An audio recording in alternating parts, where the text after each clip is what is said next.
અભયમ સત્વ સંશુદ્ધિની પણ ચર્ચા કરી. ચિત્ત નૈર્મલ્યમ સત્વ સંશુદ્ધિ એટલે ચિત્તની નિર્માતા. એ ચિત્તની નિર્માતા આપણે કેળવીએ તો શું કરવાનું કહે છે? શુદ્ધ ભાવે એનો વ્યવહાર હે. જો વ્યવહાર કરીએ શુદ્ધ ભાવથી કરવો. અશુદ્ધ ભાવ એટલે શું? પરવંચન, માયા, અંગુકાદિ પરિવર્જનમ. વ્યવહાર કરતી વખતે કોઈને છેતરવાની અથવા તો દંભ, ખોટો દેખાવ કરવાની, કોઈને છેતરવાની, જુઠ્ઠું બોલવાની, અપ્રામાણિકતાની જે વૃત્તિઓ રહેલી છે એ વૃત્તિઓમાંથી ધીમે ધીમે મુક્ત થવું આવું રહેલું જ છે. આ ભયને કારણે આપણામાં અપ્રામાણિકતા બહુ હોય છે. ભયને કારણે હોય છે પાછું. એટલે ભગવાન અભય પછી સત્વ સંશુદ્ધિ. તો ભયમાંથી આપણા અંતઃકરણની ઘણી મલિનતાઓ જન્મ થયો. ભય અંદર હોય એટલે પોતાનું રક્ષણ કરવું પડે. ભયથી પોતાનું રક્ષણ કરવા માટે આપણી પાસે જ્યારે કોઈ પ્રામાણિક ઉપાય ન હોય ત્યારે પછી આપણે અપ્રામાણિક ઉપાયનો આશ્રય લેવો પડે. અતેથી ભયથી રક્ષણ કરવા માટે મારામાં શક્તિ ના હોય. જેની સમક્ષ હું છું એ વધારે શક્તિશાળી વ્યક્તિ હોય અને મને ઈજા કરવા માટે સમર્થ હોય તો શું કરું? કોઈ જોડે જુઠ્ઠું બોલીને, છુપાવીને, છળ કરીને પણ એવી જાતનો દેખાવો કરું કે જેથી એ વ્યક્તિ મારો અસ્વીકાર ન કરે, મારો તિરસ્કાર ન કરે. એટલે મારો તિરસ્કાર થશે એવો ભય, મારું અપમાન થશે એવો ભય, મને નુકસાન થશે એવો ભય, મને ઈજા થશે એવો ભય, મારી હાંસી થશે એવો ભય, જાત જાતના ભય હોય છે. અને એ ભયમાંથી પોતાનું રક્ષણ કરવા માટે ઘણીવાર આપણી શક્તિઓ જ્યારે પૂરતી ન હોય ત્યારે આપણે આવી રીતે મલિનતાનો કે માયાનો, છેતરપિંડીનો, દંભનો આશ્રય લેતા હોઈએ છીએ.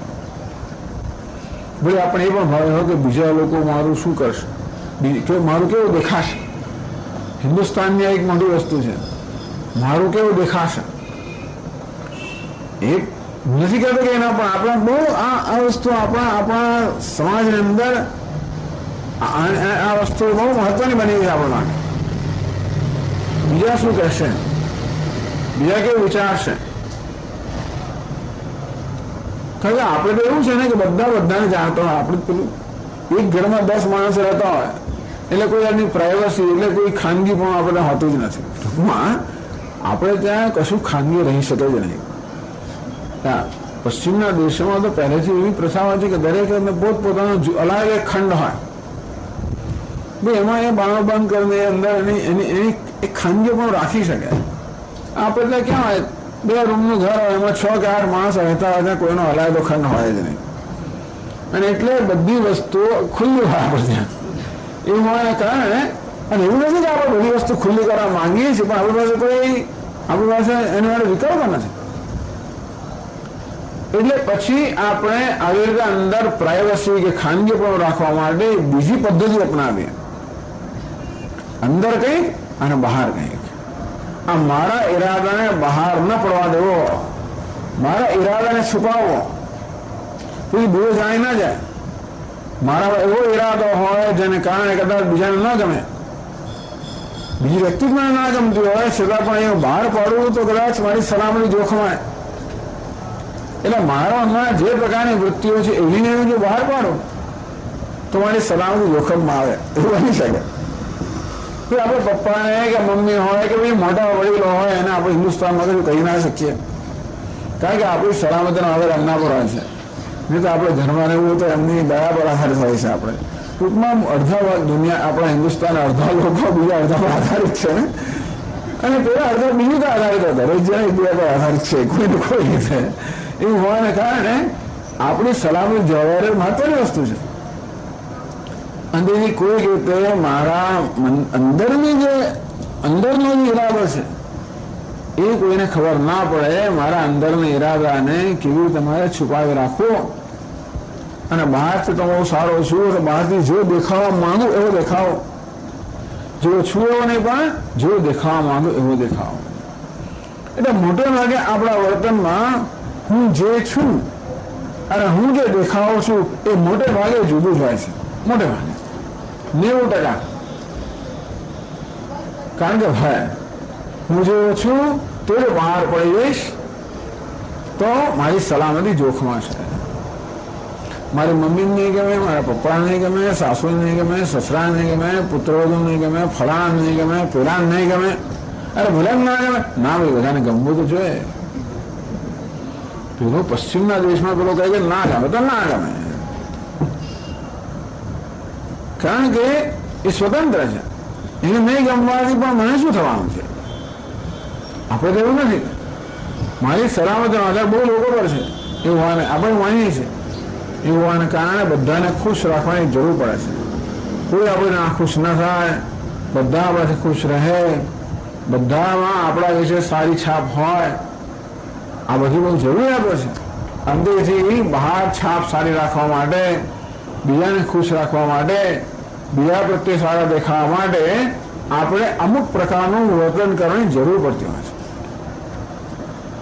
પણ કહે ને કે તમે રિસેપ્શનિસ્ટ, ધારો કે તમે કોઈ મોટી ઓફિસમાં કામ કરતા હો, રિસેપ્શનિસ્ટ એટલે શું? બધાને આવકારવાના. તો રિસેપ્શનિસ્ટનો ધર્મ શું? એના મોં પર તો સ્મિત હોવું જ જોઈએ. આપણે કોઈ આવકારી એટલે આમ ગમે તે વાંકું છું કે મારું ગમતો આવકારા નહીં, એટલે સ્મિત હોવું જ જોઈએ. અંદર ગમે તેવું હોય, બહાર કેવું હોવું જોઈએ? સ્મિત હોવું જ જોઈએ. આવો વ્યવહારના અમુક નિયમો છે. એને કારણે માણસને પોતાની લાગણી વ્યક્ત કરવાની તક પણ મળતી નથી વિચારવામાં. ચાલો જુદી વાત છે, પણ તેનો ભાવ એ છે કે આવી રીતે વ્યવહારમાં આપણી પાસે અપેક્ષા છે કે આપણે અમુક હોવા જોઈએ. દીકરો હોય એટલે અપેક્ષા છે કે એને અમુક પ્રકારનું વર્તન કરવું જોઈએ. પિતા હોય અને અપેક્ષા છે અમુક પ્રકારનું વર્તન હોવું જોઈએ. આમ દરેક વ્યક્તિ પાસે જગતને, સમાજને અપેક્ષાઓ છે. જો અપેક્ષા પૂરી ન કરવામાં આવે તો પછી કોઈને કોઈ રીતે મને જ એની અસર થવાની છે. આના માટે બીજાની અપેક્ષા પૂરી કરવાનો હું સતત પ્રયત્ન કરતો હોઉં, બીજાને ખુશ રાખવાનો સતત પ્રયત્ન કરતો. આ બધાને કારણે મારી આંતરિક લાગણીઓ જે છે એને મારે મનમાં જ રાખવી પડતી હોય, દબાવવી પડતી હોય, કચડવી પડતી હોય, અંદર કંઈક અને બહાર કંઈક. બહુ સામાન્ય છે. ખાસ કરીને ભારત જેવા દેશોમાં બહુ જ સામાન્ય છે. પશ્ચિમના દેશોમાં પ્રમાણ ઘણું ઓછું છે. ત્યાં નથી, એવું નથી, ઓછું છે. એટલા જ માટે કે ત્યાં લોકો આર્થિક રીતે અને સામાજિક રીતે સ્વતંત્ર છે. ઘણી બધી વસ્તુનો સ્વીકાર છે. જો બે વ્યક્તિને ના બને જુવારે સ્વીકાર છે. આપણે તો એવું ચાલે કેવી રીતે? એવું ના થાય. સ્ત્રી એટલી કામ હોઈ શકે, પેલું આટલો આમ આપણો સમાજ ના સ્વીકારવા. ઘણી બધી વસ્તુ સ્વીકારતા ન હોય સમાજ. અને માટે સમાજમાં સ્વીકાર્ય બનવા માટે અમુક વસ્તુ આપણે કરવી જ પડે કે ચલાવી જ લેવી પડે. આ વાસ્તવિકતા છે. પણ એ વાસ્તવિકતા અંદરથી આપણે સ્વીકારતા નથી. બહારથી બધી ફરજો બજાવતો, બહારથી બધું લોકોને ખુશ રાખવાનો પડે. અંદરથી એવું નથી ઈચ્છતો. અંદરથી તો ઈચ્છું કે આને સંભાળી દો, અંદરથી ઈચ્છું કે આને કંઈ કરી દો, પરંતુ અસહાય હોવાના કારણે હું કરી શકતો નથી. અસહાયતાના કારણે, ભયને કારણે મારી અંદરની વૃત્તિ એક પ્રકારની હોય, બહારની વૃત્તિ બીજા પ્રકારની હોય, એવું ઘણું બધું બનતું હોય છે. સત્વ સંશુદ્ધિ, શંકરાચાર્ય કહે છે શુદ્ધ ભાવે ને વ્યવહાર. કેટલું સરળ છે ને? શુદ્ધ ભાવે ને વ્યવહાર, શુદ્ધ ભાવથી વ્યવહાર. તો મારા મનમાં જે છે તો બહાર હું બતાવો, એવું નથી કે મનમાં બહાર બતાવવું જોઈએ, એવું નહીં કહેતા. જે મનમાં હોય બહાર બતાવવું જોઈએ એવો નિયમ નથી. બહાર જે બતાવીએ એ તો મનમાં હોય એ ખરો. મનમાં હોય બહાર જાહેર કરવાની જરૂર નથી. બહાર જે જાહેર કરીએ મનમાં હોય એવું હોય. મનમાં હોય અને જાહેર કરીએ તો બહુ મોટી વસ્તુ છે, તો બહુ જ સારું. આપણા મનમાં જે હોય બહાર જાહેર કરી શકતા હોય એની માટે તો બહુ આંતરિક શક્તિ જોઈએ. અને છેવટે એટલી શક્તિ આપણે પ્રાપ્ત કરવાની જ છે તો એ જ્ઞાન થાય. કારણ કે આત્મા નિત્ય શુદ્ધ હોવાને કારણે આપણે અશુદ્ધ હોય તો શુદ્ધ આત્માનું જ્ઞાન થાય કે એમાં કેવી નિષ્ઠા પ્રાપ્ત કરી શકીએ? છેવટે આપણે એવા હોવા જોઈએ કે અંદર આર પાર પારદર્શક, ટ્રાન્સપરન્ટ. આજકાલ તો રાજકારણની અંદર આવેલું પારદર્શકતા, આપણું વ્યક્તિત્વ પારદર્શક ધીમે ધીમે બને. જો આપણને આના વડે મૂલ્ય હશે તો ધીમે આપણે પારદર્શક બનીશું. મૂલ્ય નહીં હોય તો નહીં બનીએ, મૂલ્ય હશે તો બનીશું. પ્રામાણિકતા, શુદ્ધ ભાવે ને વ્યવહાર હે ચિત્ત નૈર્મલ્યમ ચિત્ત નિર્માતા. જળમાંથી જેવી રીતે બધી અશુદ્ધિ દૂર કરવામાં આવે, કાદવ કિચડ જળ કેવું પારદર્શક બને, તો મન પણ પારદર્શક બનીને સત્વ સંશુદ્ધિ કરવામાં આવે છે. પછી કહે જ્ઞાન યોગ વ્યવસ્થિત ચાલો હોય તો કયા પાના પછી આપણે 380 પાના પર છે. પહેલા શ્લોકનો બીજો પેરેગ્રાફ. જ્ઞાન યોગ વ્યવસ્થિત જ્ઞાનમ શાસ્ત્રતઃ આચાર્યતશ્ચ આત્માદિ પદાર્થાનાં અવગમઃ અવગતાનાં ઇન્દ્રિયાદિ ઉપસંહારેણ એકાગ્રતયા સ્વાત્મસંવેદ્યતા આપાદનમ યોગઃ તયોઃ જ્ઞાનયોગયોઃ વ્યવસ્થિતિઃ વ્યવસ્થાનં તન્નિષ્ઠતા એષા પ્રધાના દૈવી સાત્વિકી સંપત.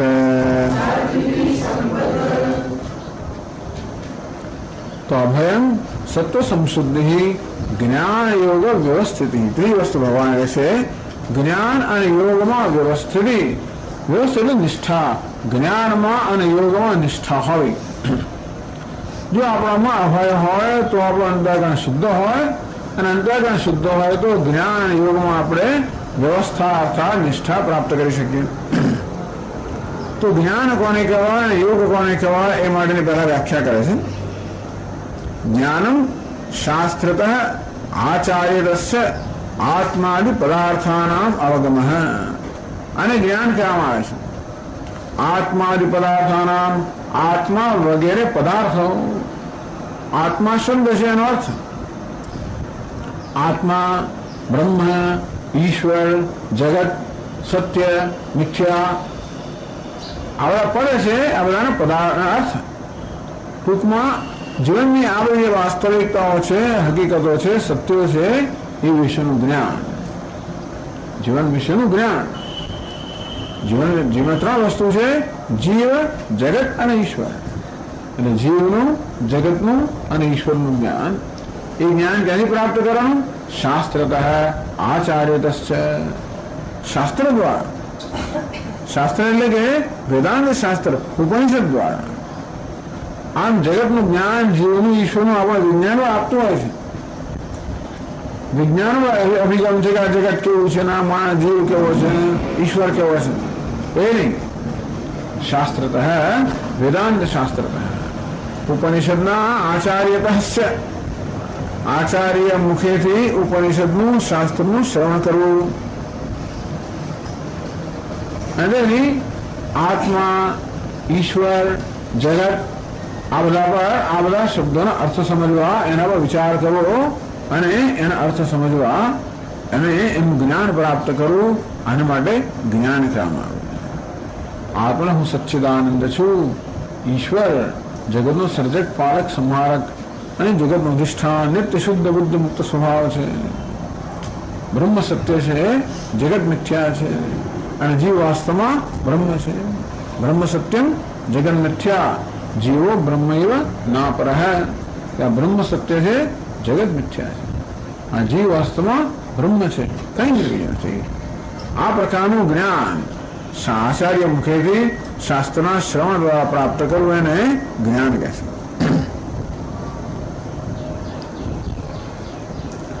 પછી શું? અવગતાનામ સ્વાત્મ સંવેદ્યતા આપાદન. જે આપણે જ્ઞાન પ્રાપ્ત કર્યું એને આપણા અનુભવનો વિષય બનાવવો, આપણે એક વાસ્તવિકતા બનાવી.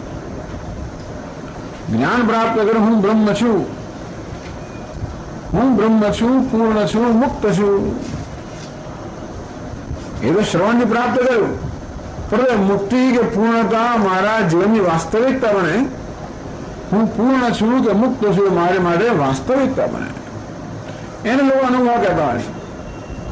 સ્વસંવેદ્યતા આપાદનમ. પોતાની સંવેદ્યતાના, પોતાના જ્ઞાનના, પોતાના અનુભવનો, અપરોક્ષતા અનુભવનો વિષય બનાવવો, એનો પ્રયત્ન, એને એ પ્રકારના પ્રયત્ન, એ માટેના પ્રયત્ન યોગ કહેવામાં આવે છે.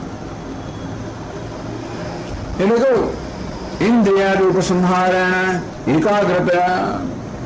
એટલે આપણે જે સાંભળ્યું, આપણે જે સમજ્યા, એ વસ્તુને આપણા જીવનમાં પચાવવા માટે, આપણી વાસ્તવિકતા બનાવવા માટે એ વસ્તુઓનું એક એકાગ્રતાથી ચિંતન કે ધ્યાન કરવાની પણ જરૂર છે. આપણે બેસીને વિચાર કરીએ કે સચ્ચિદાનંદ બ્રહ્મ છે એટલે શું, જગત મિથ્યા છે એટલે શું, બ્રહ્મ સત્ય છે એટલે શું, આત્મા એક છે, અદ્વિતીય છે એટલે શું, આપણે સાંભળ્યું. પછી એ એકાગ્રતા સ્વાત્મ સંવેદ્યતા આપાદનમ.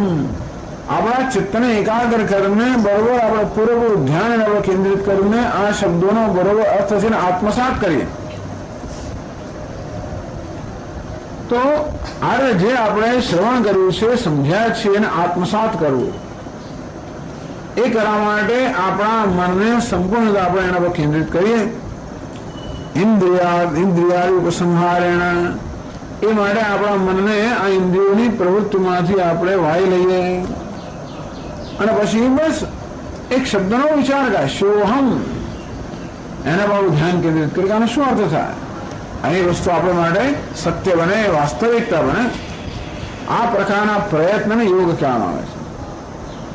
એટલે શાસ્ત્રના શ્રવણ દ્વારા જ્ઞાન પ્રાપ્ત કરવું એને જ્ઞાન કહેવામાં આવે છે. અને પછી ચિત્તની એકાગ્રતા દ્વારા આપણે જે જ્ઞાન પ્રાપ્ત કર્યું છે એને આપણા જીવનની વાસ્તવિકતા બનાવવી, આપણે માટેના અપરોક્ષ અનુભવનો વિષય બનાવવો, એ પ્રક્રિયાને એને યોગ કહેવામાં આવે છે. તો જ્ઞાન યોગો વ્યવસ્થિત વ્યવસ્થાનમ. તો જ્ઞાન અને યોગની વ્યવસ્થિતિ, આ જ્ઞાન યોગની વ્યવસ્થા, આ જ્ઞાન યોગની નિષ્ઠતા, આ જ્ઞાન યોગમાં નિષ્ઠા પ્રાપ્ત કરવી. એટલે શું છે? આપણું મન સતત આ જ્ઞાન યોગમાં જ રત હોય. આ ત્રીજી વસ્તુ કઈ? અભયમ સત્વ સંશુદ્ધિ જ્ઞાન યોગ વ્યવસ્થિત.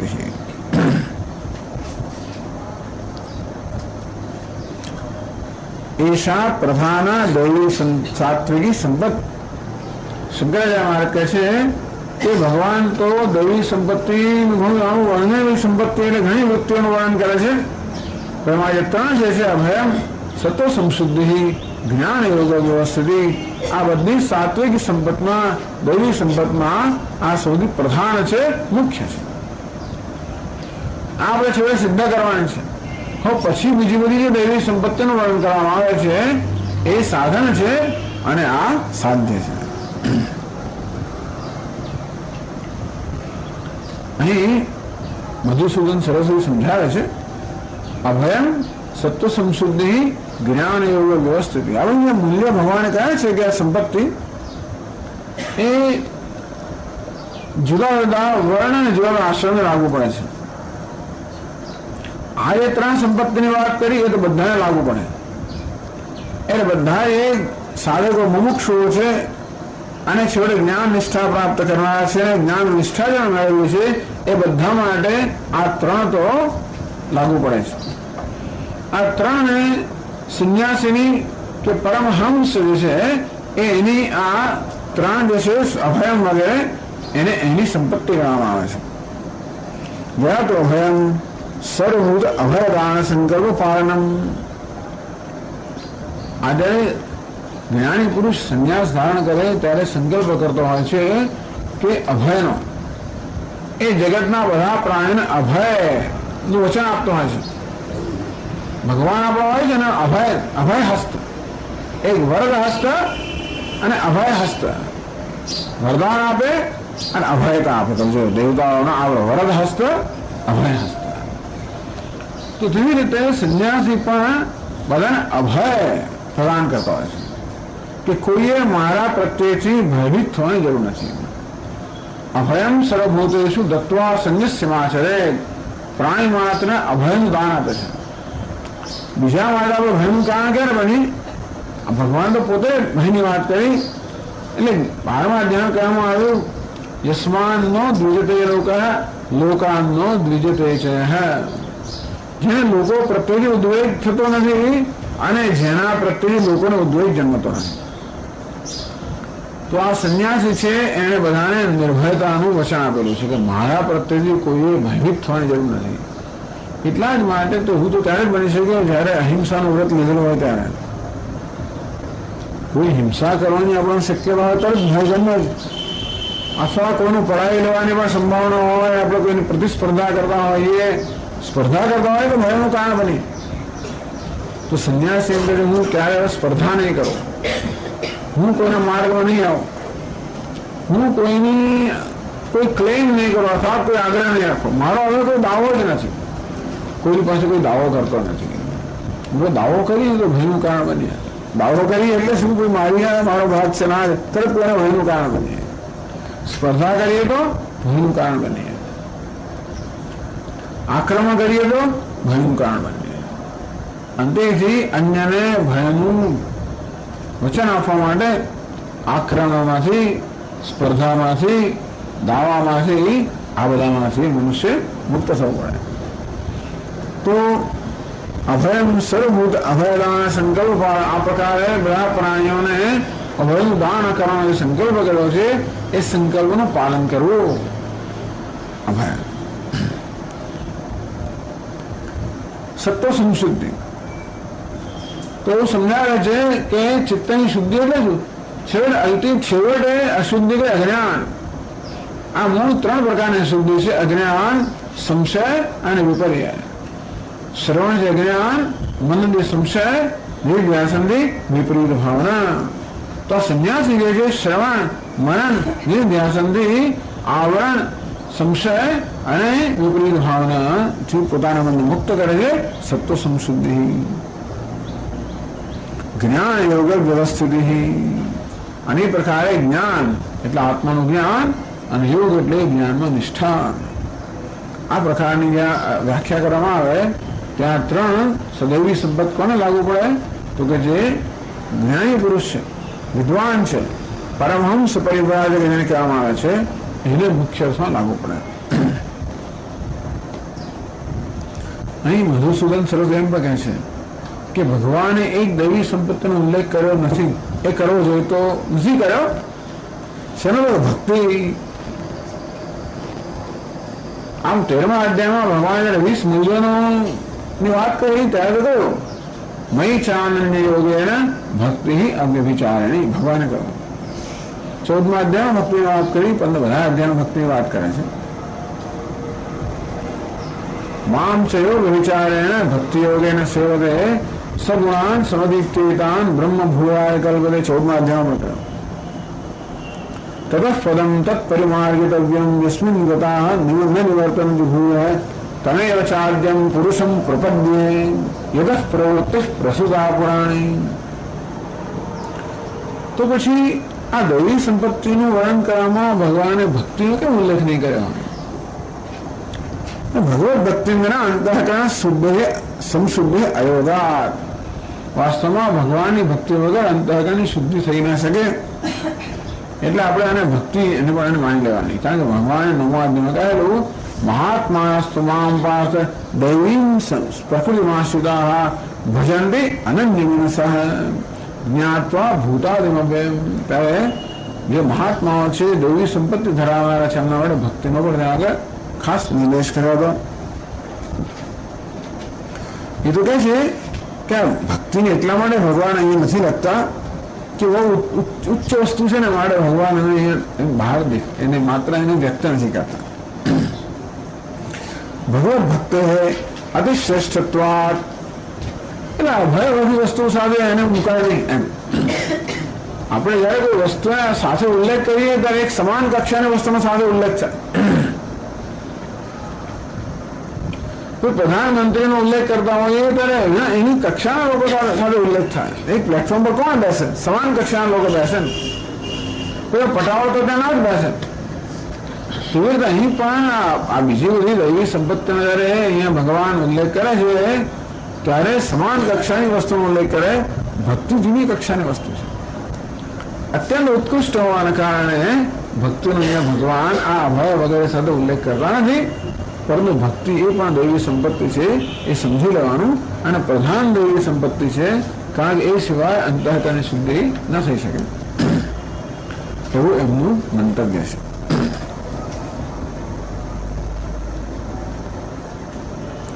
તો આ પ્રકારે આ ત્રણ જે સંપત્તિની વાત કરી એ પ્રધાન દૈવી સાત્વિકી સંપત્તિ જે પ્રધાન છે, દૈવી છે, સાત્વિકી સંપત્તિ છે અને મુખ્ય છે.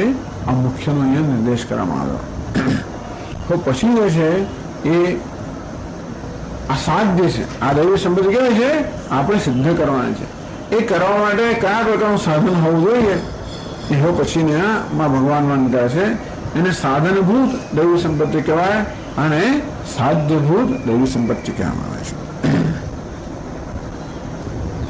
ખરેખર પરમહંસ પરિવ્રાજકાચાર્ય સાધ્ય છે ને સંન્યાસ. બે વાનપ્રસ્થ ગૃહસ્થ બ્રહ્મચારી સાધન છે. બ્રાહ્મણ જે છે એ સાધ્ય છે અને બીજા બધા કેવા છે? સાધન છે. એટલે બીજી બધી જે સંપત્તિ છે બીજા બધા લોકોને લાગુ પડે છે માટે એને સાધનરૂપ કહેવામાં આવે છે. આ ત્રણને સાધ્યરૂપ કહેવામાં આવે છે. ઓકે, આવતો વખત અહીં આપણે ચર્ચા કરશું. ઓમ પૂર્ણમદ પૂર્ણમિદં પૂર્ણાત પૂર્ણમુદચ્યતે પૂર્ણસ્ય પૂર્ણમાદાય પૂર્ણમેવાવશિષ્યતે. ઓમ શાંતિ શાંતિ શાંતિ. શંકરં શંકરાચાર્યં કેશવં બાદરાયણં સૂત્રભાષ્યકૃતો વંદે ભગવન્તો પુનઃ પુનઃ. ઈશ્વરો ગુરુરાત્મેતિ મૂર્તિભેદવિભાગિને વ્યોમવદ્વ્યાપ્તદેહાય દક્ષિણામૂર્તયે નમઃ. ઓમ શાંતિ શાંતિ શાંતિ. હરિ ઓમ. શ્રી ગુરુભ્યો નમઃ. હરિ ઓમ. ઓમ નારાયણઃ પરો વ્યક્તાત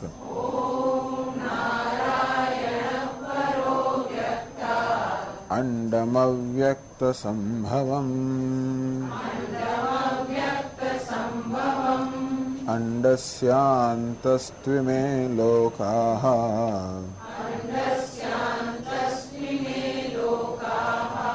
સપ્તદ્વીપા ચ મેદિની.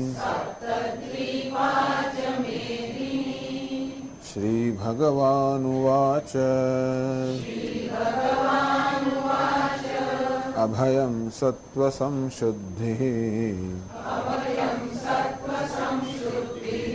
જ્ઞાનયોગવ્યવસ્થિતિઃ દાनं દમશ્ચ યજ્ઞશ્ચ સ્વાધ્યાયસ્તપ આર્જવम् અહિંસા સત્યમક્રોધઃ ત્યાગશાન્તિરપૈશુનम् દયા ભૂતેષ્વલોલુપ્ત્વम् માર્દવમ હ્રીરચાપલम् તેજઃ ક્ષમા ધૃતિઃ શૌચम् અદ્રોહો નાતિમાનિતા ભવન્તિ સંપદમ દૈવીમ અભિજાતસ્ય ભારત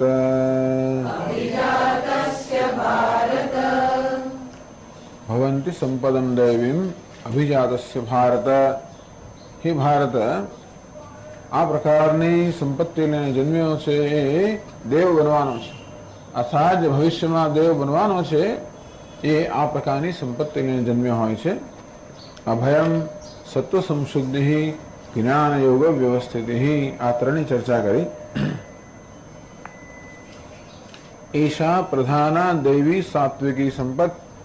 શંકરાચાર્ય મહારાજે કહ્યું કે આ પ્રધાન દૈવી સંપત છે જ્ઞાન યોગ વ્યવસ્થિત. હવે અર્થાત નિર્ભરતા, સત્વ સંશુદ્ધિ અર્થાત મનની નિર્મળતા, જ્ઞાન યોગ વ્યવસ્થિત અર્થાત જ્ઞાન અને યોગમાં નિષ્ઠા, તત્પરતા.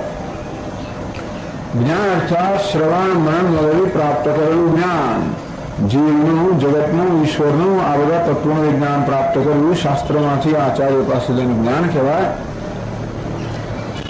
શું થયું? આ ચાલતો નહીં.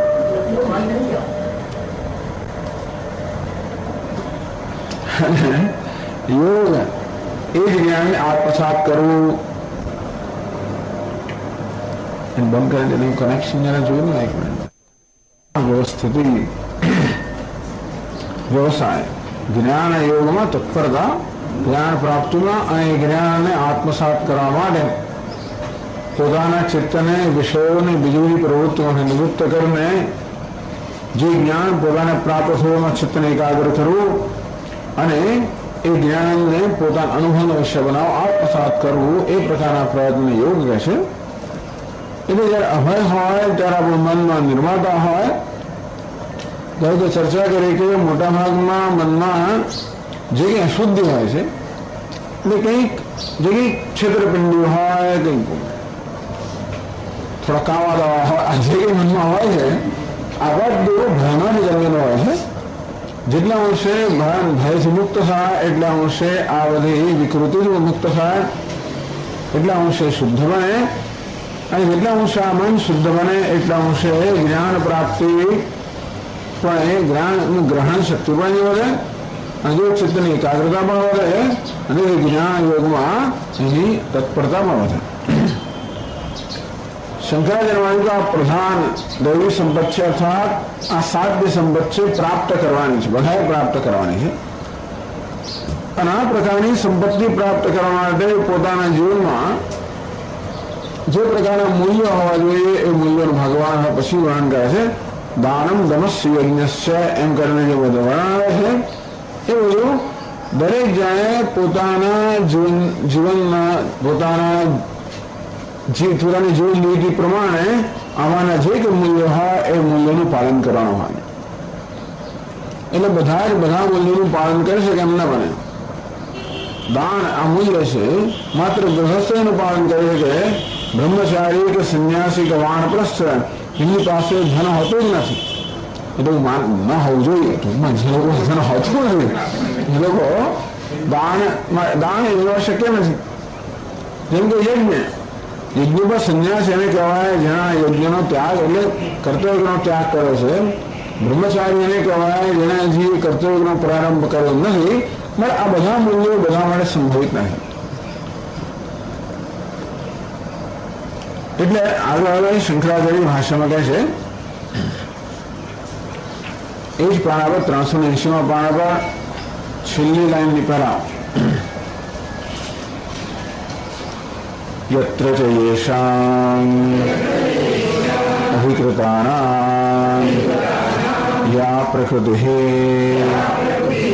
સંભવતી સાત્વિકી સા ઉચ્યતે. તો દરેક જણ પોતપોતાના અધિકાર પ્રમાણે આ સાત્વિકી પ્રકૃતિ કે સાત્વિકી મૂલ્યો છે એનું અનુષ્ઠાન કરી શકે. એટલે મધુસૂદન સરસ્વતીજી કહે છે કે આ બધા જે મૂલ્યો આપેલા છે એ મૂલ્યોને આપણે વર્ણ અને આશ્રમ પ્રમાણે વેચી શકીએ. કેટલાક મૂલ્યો બ્રહ્મચારી માટે, કેટલાક ગૃહસ્થ માટે, કેટલાક વાનપ્રસ્થ માટે, કેટલાક સંન્યાસી માટે, વળી કેટલાક બ્રાહ્મણ માટે, કેટલાક ક્ષત્રિય માટે, કેટલાક વૈશ્ય માટે, કેટલાક શૂદ્ર માટે. અને આ રીતે પણ વર્ણ અને આશ્રમ પ્રમાણે પણ આ બધા મૂલ્યોની વહેંચણી કરી શકાય. આપણે એવું ચિંતા નહીં કરવાની નથી. આમાંના જેટલા મૂલ્યોનું પાલન થઈ શકે એ બધા જ મૂલ્યોનું પાલન કરવું. પરંતુ યત્ર યેષામ અધિકૃતામ યા પ્રકૃતિ સંભવતે, જે અધિકારી લોકોની જે પ્રકારની પ્રકૃતિ હોય, આમ બ્રાહ્મણની એક પ્રકારની પ્રકૃતિ હોય, ક્ષત્રિય બીજા પ્રકારની પ્રકૃતિ હોય, વૈશ્યની ત્રીજા પ્રકારની પ્રકૃતિ હોય, એ પ્રકૃતિને ધ્યાનમાં રાખીને જે પ્રકારની સાત્વિક સંપત્તિ હોય એ કહેવામાં આવે છે. વળી બ્રહ્મચારી ગૃહસ્થ આવવાની પ્રકૃતિ જોવા પ્રકારની હોય. યત્ર યેષામ અધિકૃતાનામ યા પ્રકૃતિ સંભવતી, વર્ણ આશ્રમ પ્રમાણે જે મનુષ્યની જે પ્રકારની પ્રકૃતિ સંભવિત છે, સાત્વિકી સા ઉચ્ચતે, એ દરેકને લાગુ પડે એ પ્રકારે જે સાત્વિક પ્રકૃતિ કે સાત્વિક સંપત્તિ છે એ હવે કહેવામાં આવે છે. એમાં કહી શકાય કે આ બધા પછી હવેના એ મૂલ્યો કહેવામાં આવે છે એ બધા સાધન રૂપમાં છે. અને પહેલી પંક્તિમાં જે કહેવામાં આવ્યા અભય, સત્વ સંશુદ્ધિ, જ્ઞાન યોગ વ્યવસ્થિતિ, એ સાધ્ય રૂપ છે. અર્થાત બધાએ એ સ્થિતિ પ્રાપ્ત કરવી જોઈએ. તો સાધન જે છે એ દરેકે પોતાના અધિકાર પ્રમાણે જે વર્ણના આશ્રમમાં અથવા જીવનના જે કોઈ સ્તરે પોતે હોય એ સ્તર પ્રમાણે બાકીના મૂલ્યો અપનાવવા જોઈએ. અને શું એટલે અભય, સત્વ સંશુદ્ધિ અને જ્ઞાન યોગ વ્યવસ્થિતિ એ નામના જે સાધ્ય અંતિમ મૂલ્ય છે એ મૂલ્ય પ્રાપ્ત કરવા જોઈએ. એનો અર્થ એ થયો કે ભલે વર્ણથી માણસ ગમે તે હોય અને આશ્રમમાં ગમે તે હોય, અને છતાં પણ દરેક જણ બ્રહ્મ વિદ્યાનો અધિકારી બની શકે. એ દેવતા હોય, ઋષિ હોય, મનુષ્ય ગમે તે હોય, દરેકને બ્રહ્મ વિદ્યાનો અધિકાર છે. અને દરેક બ્રહ્મ વિદ્યા પ્રાપ્ત કરી શકે અને દરેક બ્રહ્મ વિદ્યાનું ફળ મેળવી શકે. એટલું ખરું કે અંતરથી દરેક માણસે આ પ્રકારની સંપત્તિ પ્રાપ્ત કરવી જોઈએ. એટલે પોતાના જન્મ પ્રમાણે અને કર્મ પ્રમાણે ભલે કોઈ બ્રાહ્મણ હોય, ક્ષત્રિય હોય, વૈશ્ય હોય વગેરે, ભલે કોઈ બ્રહ્મચારી ગૃહસ્થ વાનપ્રસ્થ હોય, એ જીવન નીતિ પ્રમાણે ભલે લોકો બધા હોઈ શકે. પરંતુ આંતરિક દ્રષ્ટિએ જયારે આ પ્રકારે અભય, સત્વ સંશુદ્ધિ, જ્ઞાન યોગ વ્યવસ્થિતિ આ પ્રકારનું મૂલ્ય જો પ્રાપ્ત કરે તો દરેક બ્રહ્મ વિદ્યાનો અધિકારી બને અને બ્રહ્મ વિદ્યા પ્રાપ્ત કરી શકે, બ્રહ્મ વિદ્યાનું ફળ પણ પ્રાપ્ત કરી શકે. એ રીતે બ્રહ્મ વિદ્યા માટે કોઈ વર્ણ કે આશ્રમનો એવો આગ્રહ નથી, પણ માનસિક પરિપક્વતાનો આગ્રહ ખરો. દરેક વિદ્યા માટે એ પ્રકારની માનસિક પૂર્વતૈયારી જરૂર હોય જ છે. આપણે અત્યારે કોલેજમાં જઈને કેમિસ્ટ્રીમાં જવું હોય, ફિઝિક્સમાં જવું હોય, એન્જિનિયરિંગમાં જવું હોય, મેડિકલમાં જે કોઈ જગ્યાએ જવું હોય તો પણ એ પ્રકારનું જ્ઞાન પ્રાપ્ત કરવાની પૂર્વ તૈયારીતા પણ હોવી જોઈએ. પણ એવું નથી કે પછી સ્ત્રીઓ જ જઈ શકે, પુરુષો જ જઈ શકે, બધા જઈ શકે. જે લોકોને 12થમાં આટલા પ્રકારનો સ્કોર મેળવે બધા જઈ શકે, તો એ સ્કોર તો મેળવવો પડે. તે પ્રકારે જે લોકોએ આ અભયમ, સત્વ સંશુદ્ધિ, જ્ઞાન યોગ વ્યવસ્થિતિ આ મૂલ્યો જેટલા અંશે કહેવાયા હોય એટલા અંશે આ ગ્રહણ કરવાની યોગ્યતા પ્રાપ્ત કરે અને જ્ઞાનમાં નિષ્ઠા પ્રાપ્ત કરવાની યોગ્યતા પ્રાપ્ત કરે.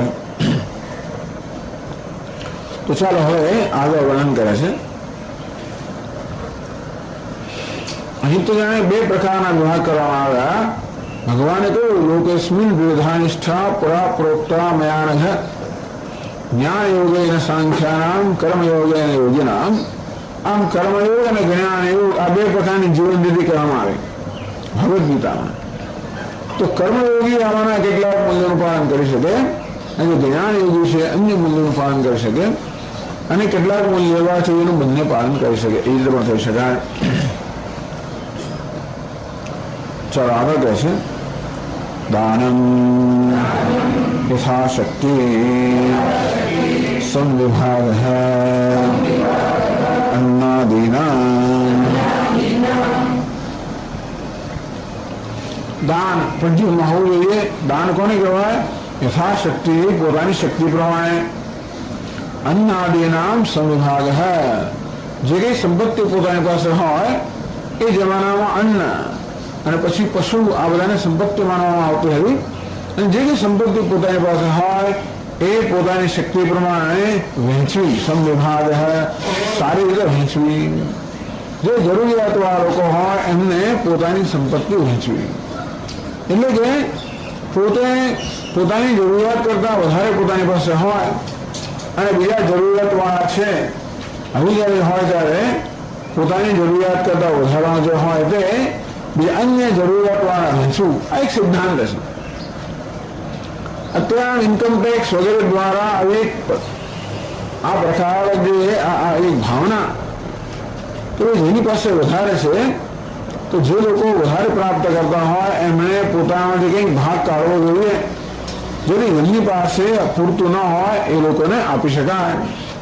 ટેક્સ પેયર્સ મની, જે લોકો ટેક્સ આપતા હોય છે એ લોકોના પૈસા પછી બધા સરકાર અનેક પ્રકારના પછી લોકો ઉપયોગી કાર્યો કરતી હોય છે.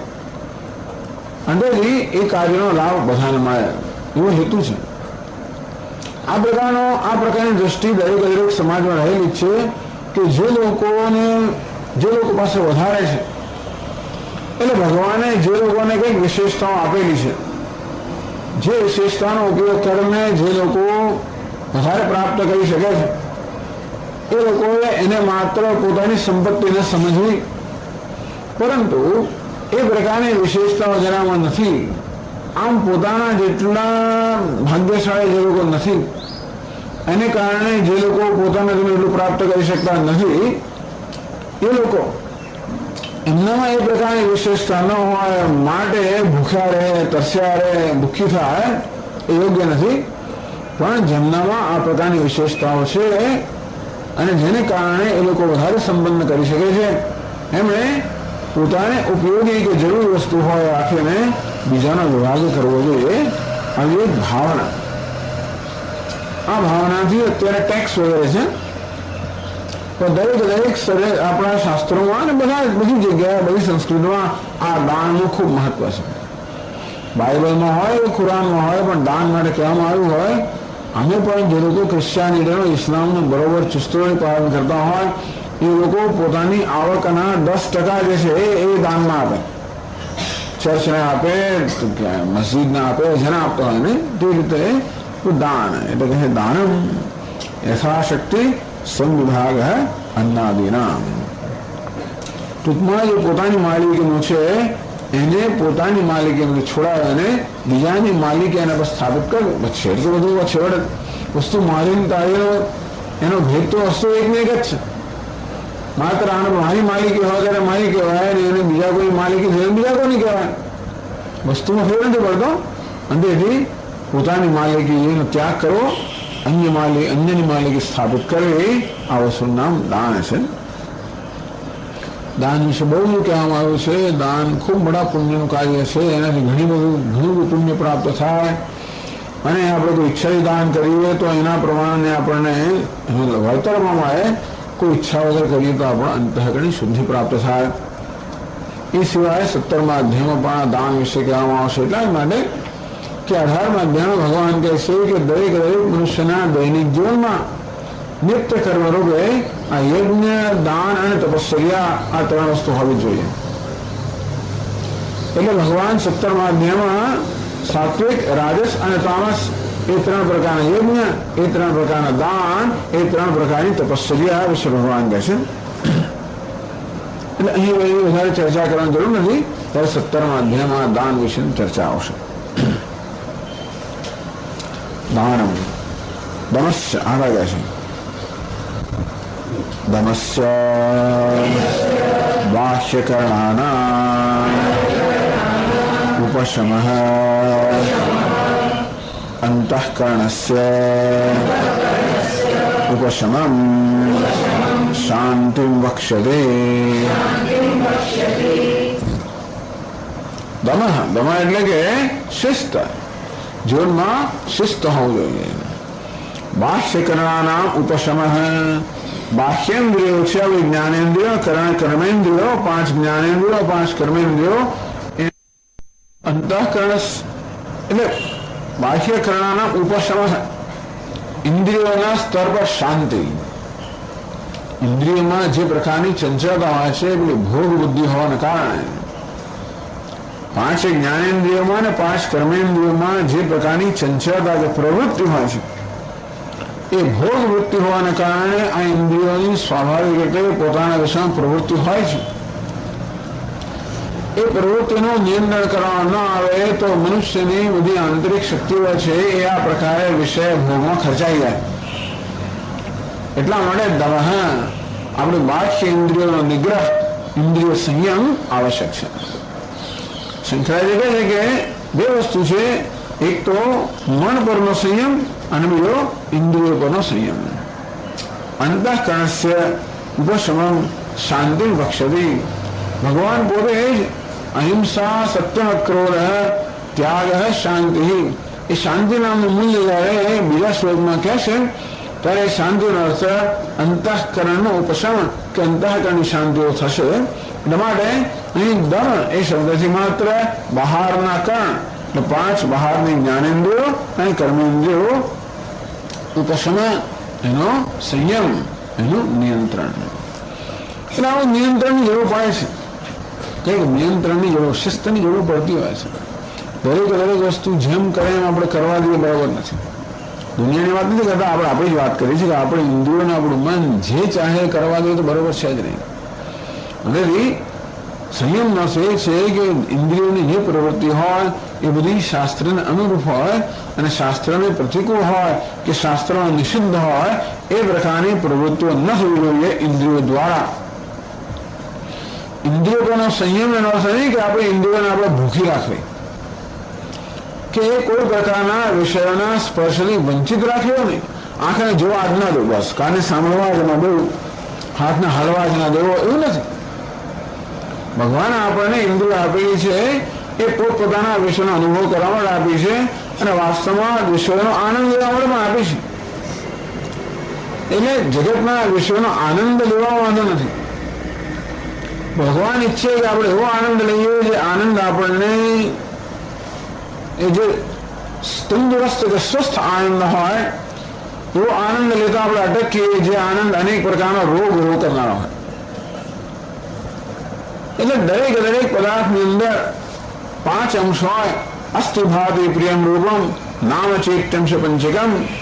આ નામ અને રૂપ એ તો બહારનો દેખાવ છે. અસ્તિ ભાતિ પ્રિય આ સચ્ચિત આનંદ એનું વાસ્તવિક સ્વરૂપ છે. ભગવાન ઈચ્છે કે દરેક વર્ષે આનંદ આપણે લઈએ તો કયો આનંદ લઈએ? સચ્ચિદાનંદ પરમાત્મા એનો આનંદ લઈએ. ચાલો એ તો ક્યારે થાય? જયારે આપણે પરમાત્માને જાણી ઓળખી શકીએ ત્યારે. પણ ત્યાં સુધી હંમેશા આપણું મન આ માત્ર બહાર નામ રૂપ છે એ નામ રૂપનો આનંદ લેવા ઈચ્છે. મુશ્કેલી એવી છે કે હર મધ્યની ચર્ચા કરવામાં આવશે કે એની કારણે એવા જે સ્થૂળ આનંદ કે સ્થૂળ જે સુખ છે એનું દરેક વ્યસન થતું જાય અને આપણે એનાથી બંધાતા જઈએ, વ્યસની થતા જઈએ, સ્વતંત્ર થતા જઈએ અને છેવટે એ ઇન્દ્રિયોની મનની એ પ્રકારના સુખની માંગ વધતી જાય અને આપણી વધારે શક્તિઓનો વ્યય થતો જાય. એટલે મને એક જણ પૂછે, એક યુવાન વ્યક્તિ મને પૂછે કે સ્વામી જ્યારે વેદાંતના શિક્ષકો કે આચાર્યો જ્યારે પ્રવચન આપે ત્યારે હંમેશા કોઈક રીતે વિષયોનો ઉપભોગનો કોઈ દ્વેષ જ કરતા એવું લાગે છે. જ્યારે ત્યાં એક જ વસ્તુ સાંભળ્યું કે વિષયનો ઉપભોગ ના કરવો એમ નહીં, એવું અમે તો કહેતા નથી. કે શું ખોટું છે? આપણે જગતના વિષયનો આનંદ લેવા વાંધો શું છે? એનો કઈ વાંધો નથી. જ્યાં સુધી એમ કરતા કરતા આપણે આપણી જાતને નુકસાન ન પહોંચાડતા હોઈએ ત્યાંથી વાંધો નથી. પરંતુ એ જગતના વિષયોનો ભોગ કરતા કરતા આપણે આપણી જાતને નુકસાન પહોંચાડતા હોઈએ કે બીજાને નુકસાન પહોંચાડે તો ખોટી વાત છે. હિંસા ન થવી જોઈએ. હિંસા કર્યા વગર જે ભોગવે ભોગવે. હવે વિચાર કરો કે મને ધારો કે 3 રોટલીની ભૂખ હોય અને હું 6 રોટલી ખાઉં, એમાં કે મેં ક્યાં કોઈને બગાડ્યું છે? મારા પેટ પર હું વધારે ભાર આપું છું ને. ટૂંકમાં મારા શરીરમાંથી જે એટલે જે 3 રોટલી જરૂર એના 6 રોટલી અંદર ઠાંસું એનો કે એટલી શક્તિનો વ્યય થવાનો જ છે. એ ઉપરાંત શરીરમાં જે કે બીજી તકલીફો થાય તો આ રીતે શરીરની હિંસા થઈ અને બીજા 3 રોટલી ન ખાવા દીધી. એવું તો ખરું ને. જે બિચારો ભૂખ્યો માણસ હતો જેને 3 રોટલી મળી શકી હોત એનાથી વંચિત રહી ગયો એમ કરીને બીજાને વંચિત પણ રાખ્યો એમ કરીને બીજાને પણ નુકસાન કર્યું. એટલે રોટલીનો આનંદ માણો પણ જોડે જોડે એવી રીતે કે આપણને કે અન્યને નુકસાન ના થાય. ખરેખર તો વેદાંત આપણા જીવનનો આનંદ માણવા માટે જ છે. આત્માનો આનંદ માણો ને અનાત્માનો આનંદ માણો, બધાનો આનંદ માણો. એટલા જ બધા આત્મા જ રહેલો છે, બીજું કશું રહેલું નથી. એવું હોવાને કારણે આનંદ માણવાનો. કેવો આનંદ? સ્વસ્થ આનંદ માણો, નિર્દોષ આનંદ માણવો જોઈએ. તો બસ દમા એટલે કે ઇન્દ્રિય સંયમ કે ઇન્દ્રિય નિગ્રહ એ અર્થ કરવામાં આવે છે કે કરવો જોઈએ. એવું નથી કે ઇન્દ્રિયોને વિષયના સંપર્કથી આપણે દૂર રાખવી કે વિષયોથી વંચિત રાખવી, એમને ભૂખી રાખવી, એવું નથી. પરંતુ કોઈ પ્રકારનો અતિરેક ન થાય, એટલે ટૂંકમાં અસંયમિત કે સ્વચ્છંદી પ્રવૃત્તિ ન થાય. એ કારણ કે એ પ્રકારની પ્રવૃત્તિ આપણને પોતાને જ નુકસાન કરનારી છે, શક્તિઓનો વ્યય કરનારી છે. એનાથી ઇન્દ્રિયના સ્તર પર મનમાં ગમે તે હોય, મનમાં શાંતિ ન હોય અને મનમાં અનેક વાસનાઓ હોય તોય પણ એ વાસનાઓ ત્યારે જ ખરેખર પોતાની જાતને વ્યક્ત કરી શકે કે ખરેખર આપણે નુકસાન પહોંચાડી શકે જ્યારે વાસનાઓને ઇન્દ્રિયના સ્તર પર કર્મ રૂપે અભિવ્યક્ત કરવા દે ત્યારે ને. મનમાં કે લાય ત્યારે હું સિનેમા જોયો બસ આવું કહી દઉં તો જો તમે જયારે અડધો કલાક ટીવી જોયો નહીં, જો એમ માનતો હોઉં કે આમ કરવું નુકસાનકારક છે, નથી કે ટીવી ના જોવો જોઈએ. હું જાણતો હોઉં છું કે એ કરવું નુકસાનકારક છે, અને છતાં પણ મનમાં એવા તરંગો આવે તે વખતે હું બહુ સંકલ્પપૂર્વક એવું નિશ્ચયપૂર્વક કહી શકું નહીં આ પ્રવૃત્તિ થવી જોઈએ, આ ન થવી જોઈએ. ટૂંકમાં કઈ પ્રવૃત્તિ મને ઉપયોગી છે અને કઈ પ્રવૃત્તિ હાનિકારક છે એનો નિર્ણય મારે જ કરવાનો હોય. એમાં શાસ્ત્ર વગેરે માર્ગદર્શન આપતા હોય છે. એ પ્રકારે પ્રવૃત્તિઓ ઇન્દ્રિયો દ્વારા થાય અને બીજી અયોગ્ય કે હાનિકારક પ્રવૃત્તિ ન થાય. બસ એનું નામ છે ઇન્દ્રિય નિગ્રહ, એનું નામ છે દમઃ. ટૂંકમાં દમ અર્થાત આ પ્રકારનું શિસ્ત દરેકના જીવનમાં હોવું જોઈએ. શિસ્તબદ્ધ જીવન હોવું જોઈએ. સ્વાધ્યાય મહારાજ કે પર્સન શુડ બી ઓર્ગેનાઇઝડ, વ્યવસ્થિત જીવન હોવું જોઈએ. દરેકમાં વ્યવસ્થા હોય. ઓર્ગેનાઇઝેશન એટલે વ્યવસ્થા. બધી વસ્તુ આપણે વ્યવસ્થિત હોવા જોઈએ. ખાવામાં, પીવામાં, હાલવામાં, ચાલવામાં, હરવામાં પણ વ્યવસ્થા. જે વસ્તુ જેમ થવી જોઈએ તેમ થાય. એને બૌદ્ધ લોકો બહુ મહત્વ આપતા છે. માઇન્ડફુલનેસ એવું કહે લોકો. માઇન્ડફુલનેસ અર્થાત કે જે કર્મ કરતા હોઈએ એમાં આવું પૂરેપૂરું ધ્યાન હોય. ધ્યાન પણ વસ્તુ કરીએ ત્યારે ઘણી વાર આપણે ચૂકી જતા હોઈએ છીએ. જે ના કરવા યોગ્ય ના હોય કરી બેસીએ ત્યારે ધ્યાન ન હોય ત્યારે બે વસ્તુ હોય છે. એક તો વિવેક ના હોય ત્યારે પણ આપણે ના કરવા એવી વસ્તુ કરીએ, અને બીજું વિવેક હોય પણ ધ્યાન ના હોય ત્યારે પણ થઈ જાય.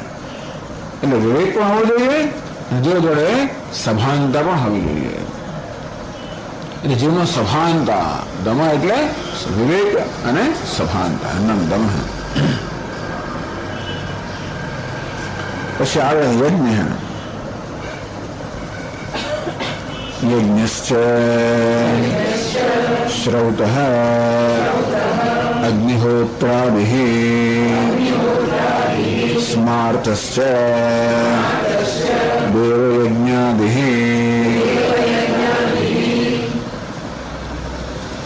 જીવનમાં યજ્ઞ પણ હોવો જોઈએ, દાન પણ હોવું જોઈએ, આત્મસંયમ હોવો જોઈએ, યજ્ઞ પણ હોવો જોઈએ. યજ્ઞ એટલે પૂજન. શ્રૌત અગ્નિહોત્રાદિ શ્રુતિમાં અર્થાત વેદની અંદર જે નિત્ય કર્મ પ્રમાણે યજ્ઞ કહેવામાં આવ્યા છે, અગ્નિહોત્ર વગેરે, એ હોવું જોઈએ. સ્માર્ત પછી શ્રુતિ પૂરતી સ્મૃતિ પાછા અનેક પ્રકારની વસ્તુઓ પણ કહેતી હોય છે. વેદની અંદર આપણા નિત્ય નિવૃત્ત કરવા માટેનું વિધાન છે. જો સ્મૃતિ ગ્રંથોમાં પણ વિધાન છે, જેમ કે દેવ યજ્ઞાદિ. તો દેવતાઓનું પૂજન વગેરે પણ જીવનમાં હોવું જોઈએ. આ યજ્ઞ અર્થ કે ઈશ્વરનું પૂજન, જીવનની અંદર દેવતાઓ વગેરેનું પૂજન હોવું જોઈએ. સાંભળ્યું, 5 પ્રકારના યજ્ઞ છે: દેવયજ્ઞ, પિતૃયજ્ઞ, ભૂતયજ્ઞ, મનુષ્ય યજ્ઞ અને 5મો બ્રહ્મયજ્ઞ. આ 4 યજ્ઞ શબ્દથી આ 4 યજ્ઞનો નિર્દેશ કરવામાં આવે છે કે દેવયજ્ઞ આપણા જીવનમાં નિયમિત રીતે દેવતાઓનું પૂજન હોવું જોઈએ. પૂજન એટલા જ માટે કે આ બધા પાસેથી આપણને ઘણો બધો ઉપકાર પ્રાપ્ત થાય છે. અંતેથી આપણા જીવનમાં પણ એવા કર્મ હોવા જોઈએ જે ઉપકારનો આપણે બદલો આવી શકીએ. આમ દેવતાઓ પ્રત્યેથી આપણા પર સદુ ઉપકાર થતો હોય. આપણે જ્ઞાનેન્દ્રિયો, કર્મેન્દ્રિયો બધા એના અધિષ્ઠાન દેવતાઓ છે. એના અનુગ્રહથી આપણે ઇન્દ્રિયોના કાર્યો વ્યવસ્થિત ચાલતા હોય છે. અને માટે આપણે દેવતાઓનો જે અનુગ્રહ અને સહકાર અને સેવા સતત પ્રાપ્ત કરીએ છીએ, એના બદલામાં આપણા જીવનમાં પણ દેવતાઓને કે કરવા હોવો જોઈએ. પરસ્પરમ ભાવ અંત. જે દેવતાઓ ભૂખ્યા રહી જાય, દેવતા આહુતિ આપે યજ્ઞ દ્વારા કે પછી આપણે નૈવેદ્ય વગેરે ચડાવીએ, તો એથી દેવતાઓને પોતાનો ખોરાક મળતો હોય છે. તો દેવતાઓ પુષ્ટ રહે, અંતો પછી દેવતાઓ પોતાનું કાર્ય કરી શકે. જે દેવતાનો ખોરાક ના હોય, દેવતાઓ વિશે નબળા પડી જાય, તો પેલા અસુરો કાઢી મૂકે ને, એમને સ્વર્ગમાંથી કાઢી મૂકે અને તો અસુરો સામ્રાજ્ય ફેલાઈ જાય. અને એ તો દેવતાઓ આપણો ઉપકાર ના કરી શકે, તો પછી આપણી શરીર વ્યવસ્થા બરોબર ચાલે નહીં, તો જીવનની વ્યવસ્થામાં બરોબર ન ચાલે. એટલે કહેવાનો માટે કે આપણા શરીરની અને જીવનની વ્યવસ્થા બરોબર ચાલે છે, એમાં આ દેવતાઓનો મહત્વનો ફાળો છે. દેખાતા ન હોય તો વિચાર કરો, ખબર પડે કે સૂર્ય, ચંદ્ર, આકાશ, વાયુ, અગ્નિ, જળ, પૃથ્વી બધા જે તત્વો છે, દેવતાઓ છે, એનો સતત આપણે એનો ફાળો છે. જેથી તો યજ્ઞ, દેવયજ્ઞ આપણે જે રોજ પાઠ પૂજા કરતા હોઈએ છીએ, એ દેવયજ્ઞમાં આવી જાય. પિતૃયજ્ઞ બહુ મોટું યજ્ઞ છે. માતા પિતાની, વડીલોની સેવા અને એ પૂર્વજો છે, એ પૂર્વજોને તર્પણ વગેરે શ્રાદ્ધ આવું થાય છે. અને પિતૃયજ્ઞ બહુ મોટી વસ્તુ છે હિન્દુસ્તાનની અંદર. આપણે દેવયજ્ઞ, પિતૃયજ્ઞ એટલા જ માટે કે માતા પિતાનો ઘણો બધો ઉપકાર આપણે પ્રાપ્ત થયેલો છે, આમ થતો પણ હશે.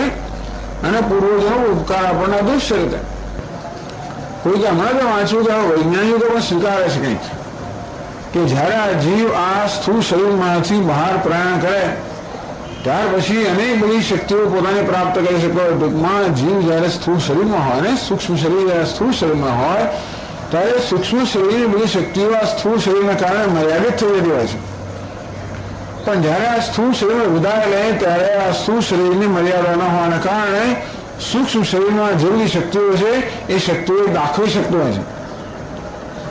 એટલે પિતૃઓ પણ આપણા હોય છે, જેમના દેહમાંથી વિદાય લીધેલી છે, એ લોકો હવે ઘણી બધી શક્તિઓ ધરાવતા હોય છે. આંતરથી આપણા ઉપકાર કરવા સમર્થ હોય છે, પણ એમનો પણ અનુગ્રહ પ્રાપ્ત કરવા માટે પિતૃયજ્ઞ એ લોકોને ખુશ રાખવા. અને એ સિવાય પણ અત્યારે માતા પિતા વડીલો છે, એમના આશીર્વાદ પણ આપણને ઘણા બધા કરદૂત થવાય છે અને એમનો ઉપકારો પ્રાપ્ત કરેલો છે. એનું પિતૃયજ્ઞ બિચારાને બીજું કશું કરવાનો સમય મળે જ ને, બધું કરવા જાય માણસ એટલે સંન્યાસી કાં તો કરવા બીજું કંઈ એને બીજું કંઈ કરવાનો સમય રહે ને. ભૂતયજ્ઞ આસપાસના જીવજંતુ અને બીજા બધા લોકો પણ આપણો પર ઉપકાર કરે છે, એમના બદલામાં એમનું પણ પોષણ કરવું. મનુષ્યયજ્ઞ સમાજના માણસો પણ આપણો ઉપકાર કરે છે, પણ એમનું પણ પોષણ કરવું. જે જરૂરિયાતવાળા માણસો હોય અન્ન વસ્ત્ર વગેરેના દાનથી એમને પણ સહાય કરવી. યજ્ઞ આમાં શ્રુતિ અને સ્મૃતિ એટલે કે વેદમાં અને સ્મૃતિમાં જે વિવિધ પ્રકારના યજ્ઞો, એમાં આ બધા યજ્ઞો આવ્યા જે કહ્યા છે દરેક મનુષ્ય ગૃહસ્થ માટે મુખ્યત્વે એ બધા યજ્ઞનું અનુષ્ઠાન કરવું, પાલન કરવું. યજ્ઞ એટલે કે આરાધના, ઈશ્વરની આરાધના. જુદા જુદા રૂપમાં રહેલા ઈશ્વરની આરાધના, દેવતાના રૂપમાં રહેલા, પિતૃના રૂપમાં રહેલા, મનુષ્યના રૂપમાં રહેલા અને જીવજંતુ અને પશુ પક્ષીના રૂપમાં રહેલા ઈશ્વરની આરાધના. એની રીતે દેવતાના રૂપમાં ઈશ્વરની આરાધના એક રીતે થાય, ગાયના રૂપમાં ઈશ્વરની આરાધના બે રીતે થાય અને કીડા રૂપમાં ઈશ્વરની આરાધના ત્રીજી થાય, પણ એની રીતે આરાધના થાય એવું પણ હોય જીવનમાં. પછી આગળ કહે છે સ્વાધ્યાય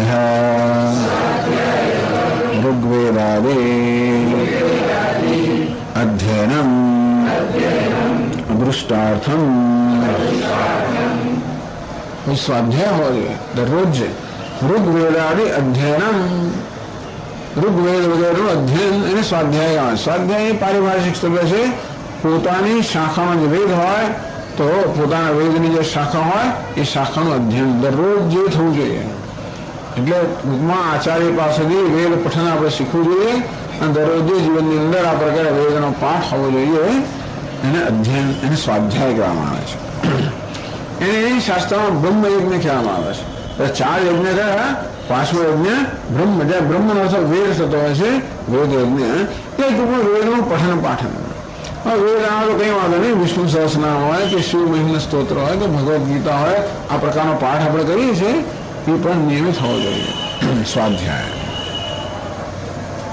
અને કંઈક સ્વાધ્યાયનો અર્થ જીવનમાં નવું જાણવાની પણ એક ઇંતજારી હોવી જોઈએ. એ બહુ અગત્યની વસ્તુ છે. આપણે કંઈ ને કંઈ હંમેશા આપણી સમજ શક્તિને વધારે સુધારવા માટે, આપણી સમજ અત્યારે છે એ સમજને વધારે સૂક્ષ્મ બનાવવા માટે સતત પ્રયત્ન હોવો તો જોઈએ છે. આપણી સમજ વધારે સ્પષ્ટ બને, આપણી સમજમાં જ્ઞાનમાં વધારે સ્પષ્ટતા આવે એ પ્રકારના પ્રયત્ન હોય છે. તે માટે પણ આપણે શાસ્ત્રનું અધ્યયન જીવનમાં હોવું જોઈએ. દરરોજ આપણા અડધો કલાક કંઈક સારું વાંચન હોય એનો પણ સ્વાધ્યાયમાં સમાવેશ થઈ જાય. જપનો પણ સ્વાધ્યાયમાં સમાવેશ થતો હોય છે. જોડે આજે પાઠ વગેરે કરી એનો પણ સ્વાધ્યાયમાં સમાવેશ થાય. સ્વાધ્યાયની પાઠ પણ આવી જાય, જપ પણ આવી જાય, જોડે સદગ્રંથોનું અધ્યયન એ પણ આવી જાય. એટલે કહે છે કે આ બધું પણ જીવનમાં હોવું જોઈએ. સ્વાધ્યાય ચકાર અનુક્તાનામ પ્રવૃત્તિ લક્ષણ ધર્માણામ સમુચ્ચયાર્થ એટલે ચકાર અંદર આવેલો છે. દાનમ દમશ્ચ યજ્ઞશ્ચ કદાચ રહ્યું ભગવાને કહેવાનું છે કંઈ તો પ્રવૃત્તિ 2 પ્રકારના ધર્મ છે. પ્રવૃત્તિ લક્ષણ ધર્મ, નિવૃત્તિ લક્ષણ ધર્મ. એટલે મધુસૂદન સર્વે સમજાવે છે કે દાન, દમ, યજ્ઞ, સ્વાધ્યાય અને તપ આ બધા જે છે, દાન, દમ અને યજ્ઞ 3 જે છે એ ગૃહસ્થ માટેના નિયમો છે. આ જે સ્વાધ્યાય છે એ બ્રહ્મચારી માટે નિયમ છે અને તપ છે એ વાનપ્રસ્થ માટે. એટલે કોઈ બીજા બધા ન હોવું જોઈએ, પણ મુખ્યત્વે વાનપ્રસ્થનું જીવન હોય છે એ તપસ્યામાં જીવન હોય. બ્રહ્મચારીનું જીવન મુખ્યત્વે અધ્યયન સ્વાધ્યાય હોય અને ગૃહસ્થના જીવન મુખ્યત્વે આ યજ્ઞ વગેરે હોય. એ તો વિભાગ કરવો કરી શકાય. અને છેલ્લે કહે છે આ શ્લોકમાં તપઃ વક્ષ્યમાણં શરીરાદિ આર્જવમ ઋજુત્વમ સર્વદા. કોઈ તપઃ વક્ષ્યમાણં 17મા અધ્યાયમાં ભગવાન તપસ્યા વિશે વાત કરશે. શરીરના સ્તરે થતું તપ, વાણીના સ્તરે થતું તપ અને મનના સ્તરે થતું તપ. શરીરનું, વાણીનું અને મનનું આ 3 પ્રકારની તપસ્યાની ચર્ચા 17મા અધ્યાયમાં કરવામાં આવશે. ટૂંકમાં જીવનમાં તપસ્યા હોવી જોઈએ. તપસ્યા અર્થાત ઇન્દ્રિય નિગ્રહ અથવા મનની એકાગ્રતા. એટલે આપણે પોતાની ઈચ્છાથી સ્વેચ્છાએ પોતે કોઈને કોઈ પ્રકારની સ્વેચ્છાએ સહન કરવું, પોતાની ઈચ્છાથી સહન કરવું, ભૂખ સહન કરવી, તરસ સહન કરવી, તાળ સહન કરવી, તડકો સહન કરવો કે આ દુઃખ, પીડા, શરીરની પીડા સ્વેચ્છાએ સહન કરવી. એમાં ચાલે ને પ્રદૂષણ 8 દિવસનો ઉપવાસ સ્વેચ્છાએ, કે એમને કહ્યું નથી કર્યું, સ્વેચ્છાએ તપસ્યા. ચાલો અડધા દિવસ ઉપવાસ તો કરીએ, પણ થોડું અડધો એક ટંક ના ખાઓ રોજ નહીં તો અઠવાડિયે 1 દિવસ કંઈક તપસ્યા. ટૂંકમાં આપણે જે સ્વાભાવિક બધી ભોગ વૃત્તિઓ છે, ભોગ વૃત્તિનું નિયંત્રણ પ્રાપ્ત થઈ શકે તો જ આપણે આપણી વૃત્તિઓ પર કાબુ મેળવી શકીએ, આપણે સંકલ્પ શક્તિ વધારી શકીએ, એમ કરીને આંતરિકમાં પણ વધારી શકીએ. એટલે આપણે જે કરવા ઈચ્છીએ છીએ કરવાનું જે બળ જોઈએ ને આંતરિકમાં એ ત્યારે આવી શકે જ્યારે આવું કરતા હોઈએ. આપણે કોઈ દાડો એક ઉપવાસ ના કરે. એક વ્યક્તિ મને કઈ જૈન ના હતા કે સ્વામીજી એને કઈ માન્યતા રાખી છે એના દીકરા માટે, એટલે એની પછીમાં આખું વર્ષ કઈ જાતનું તપ કરવાના હતા એ કઈ, હા વર્ષી તપ. એક દિવસ જમવાનો, દિવસ નહીં જમવાનું, કે ભલે કોઈ કઠણ વસ્તુ હતી, એક દિવસ એક વાર જમવાનું અને દિવસ નહીં જમવાનું. તે સ્વામીજી શું કરીશ? મેં કહ્યું જો એ વાતના હજી 6 મહિના છે, તો એક કામ કરો, તમે અત્યારે જે 5 વાર ખાઓ છો ને, તો 1 મહિનો માત્ર 4 વાર ખાઓ, બીજા મહિને 3 વાર ખાઓ, ત્રીજા મહિને 2 વાર ખાઓ, ચોથા મહિને 1 વાર, એમ કરીને હજી તમારે પાસે 4-5 મહિના છે. એ દરમિયાન એ વ્યવસ્થિત થાવ ને આરામ. અત્યારે બાબુ જે આખો દિવસ જે આરોગ્યાસ કરે, ઘંટી ચાલ્યા જ કરતી હોય, એ બધા વર્ષી તો પેલે શું થાય.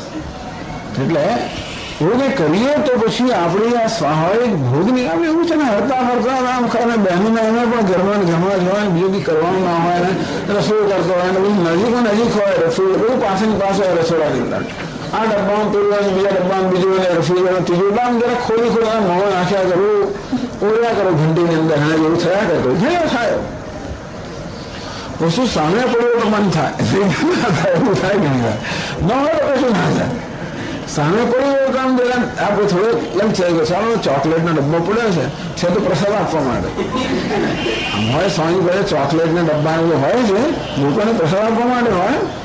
લોકો આખો દિવસ તો હોય ને, હું એકલો હોઉં ઘણી વાર, ડબ્બો સામે પડ્યો એટલે આમ થાય ને, પછી ડબ્બો પેલો કેવો ઉપર પ્લાસ્ટિકની ઢાંકણું દેખાય અંદર શું છે,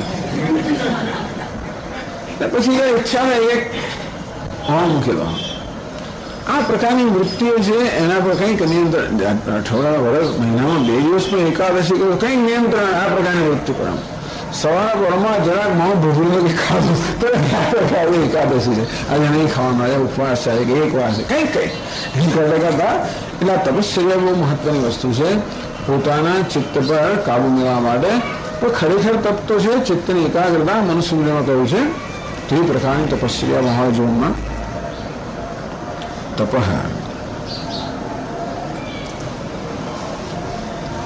આર્જવમ રુજુત્વમ સર્વદા અવક્રત્વમ, વક્રતાનો અભાવ. આર્જ સરળતા, રુજુત્વમ સરળતા, ચિત્તની સરળતા, ચિત્તની વક્રતાનો અભાવ. શ્રદ્ધાનેષુ શ્રોત્રસુ સ્વજ્ઞાતાર્થ અસંગોપનમ. એનું ખાસ એક દ્રષ્ટાંત રાખવામાં આવ્યો છે, એનો ખાસ ઉપયોગ કહેવામાં આવ્યો કે જ્યારે લોકો આપણા પર શ્રદ્ધા રાખતા હોય અને આપણે એમને કંઈક સંભાળતા હોઈએ કે કહેતા હોઈએ, તો પછી કોઈ રીતે એમની પાસે કંઈ ન છુપાવવું. આપણા પર શ્રદ્ધા રાખતા હોય, એમના આપણે કહેતા હોય ત્યારે એમનાથી કંઈ ન છુપાવવું. એને આર્જવમ કહેવાનું. સરળતા, નિષ્કપટતા, અવક્રતા, વક્રતાનો અભાવ, અંદર કપટનો અભાવ. સરળતા જાય, સરળ વસ્તુ નથી, અઘરી વસ્તુ છે, પણ આર્જવને રુજુતા, સરળતા. મનસ્યેકમ વચસ્યેકમ કર્મણ્યેકમ મહાત્મના. મનસ્યન્યત વચસ્યન્યત કર્મણ્યન્યત દુરાત્મના. મહાત્મના દુરાત્માની વ્યાખ્યા કરવામાં આવી કે જેના મનમાં છે એ જ વાણીમાં છે, વાણીમાં છે એ જ કર્મમાં છે. એમના મહાત્મા થવા આટલું જ કરવાની જરૂર છે. મનમાં, વચનમાં અને કર્મની એક વાક્યતા. દુરાત્મા કોને કહેવાય? મનમાં કશું હોય અને બોલે કંઈક અને કરે કંઈક.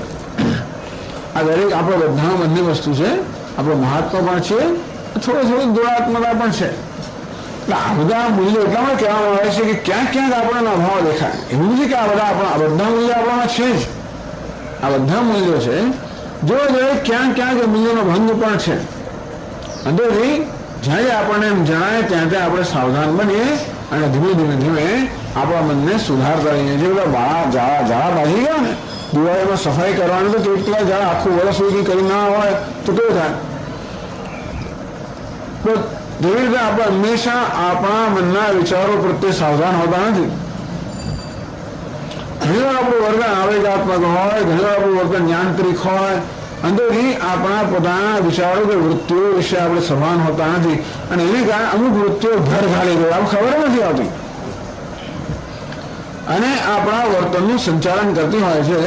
એટલે હવે જયારે આ પ્રકારે ભગવાન આપણું જયારે ધ્યાન દોરે છે કે આ પ્રકારના મૂલ્યો જીવનમાં હોવા જોઈએ, ત્યારે આપણે આપણા વિચારોનું વૃત્તિનું નિરીક્ષણ કરતા એ સભાન બની મેં કહ્યું કે આ તો વક્રતા, આ તો ખોટું છે, આ રુજુતા ના કહેવાય, આ સરળતા ના કહેવાય.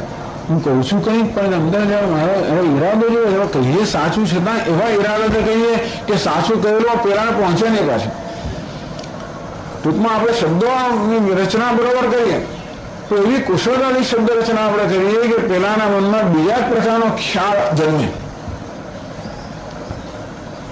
એટલે કોર્ટમાં આપણે લખી આપ્યું હોય, આપણે લખેલું બરોબર હોય, ઘણી વાર એવું છે ને બિટવીન ધ લાઇન્સ કોન્ટ્રાક્ટ લખેલો અંદર વચ્ચેની વસ્તુ બહુ સમજવાની હોય. ઘણી વાર આપણે કહેતા હોઈએ પણ એની અંદર ઘણી વચ્ચેની વસ્તુ સમજવાની હોય છે, પણ બિચારા લોકો આ ના સમજે.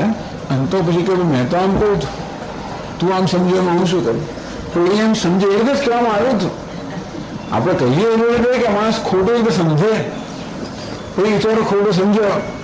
આ ભાઈ તમે આવું કહ્યું તો એવું રહેશે, મેં આવું કહ્યું હતું, મેં તો આ હેતુથી કહ્યું હતું, તું જુદું સમજ્યો હું શું કરું? એવું નહીં.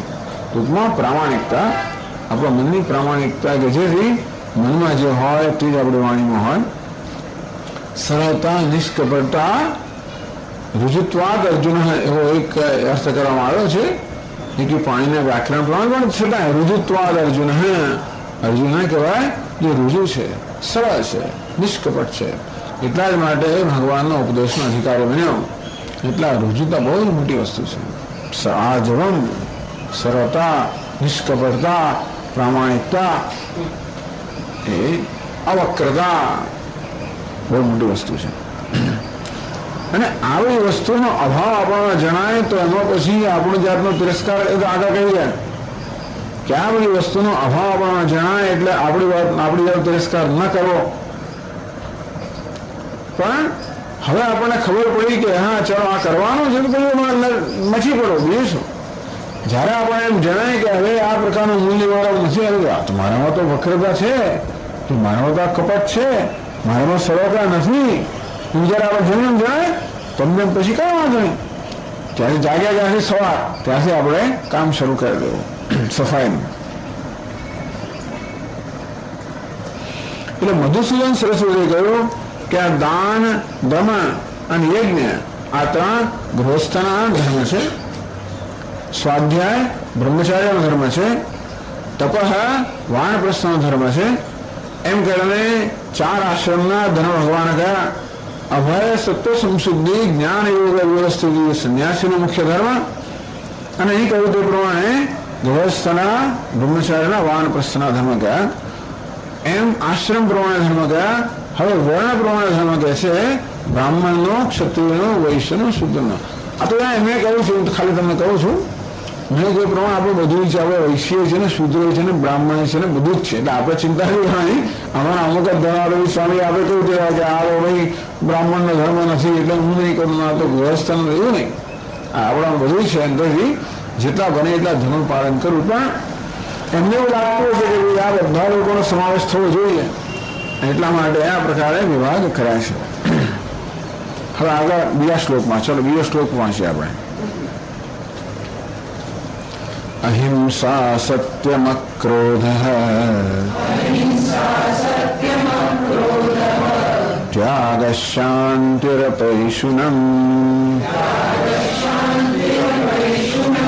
દયા ભૂતેષ્વલોલુપ્ત્વમ માર્દવમ હીરચાપલમ.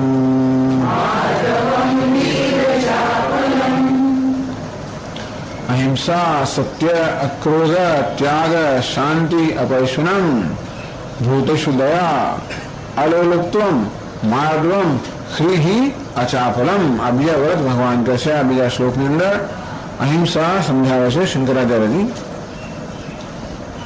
અહિંસા અહિંસનમ પ્રાણિનાં પીડાવર્જનમ।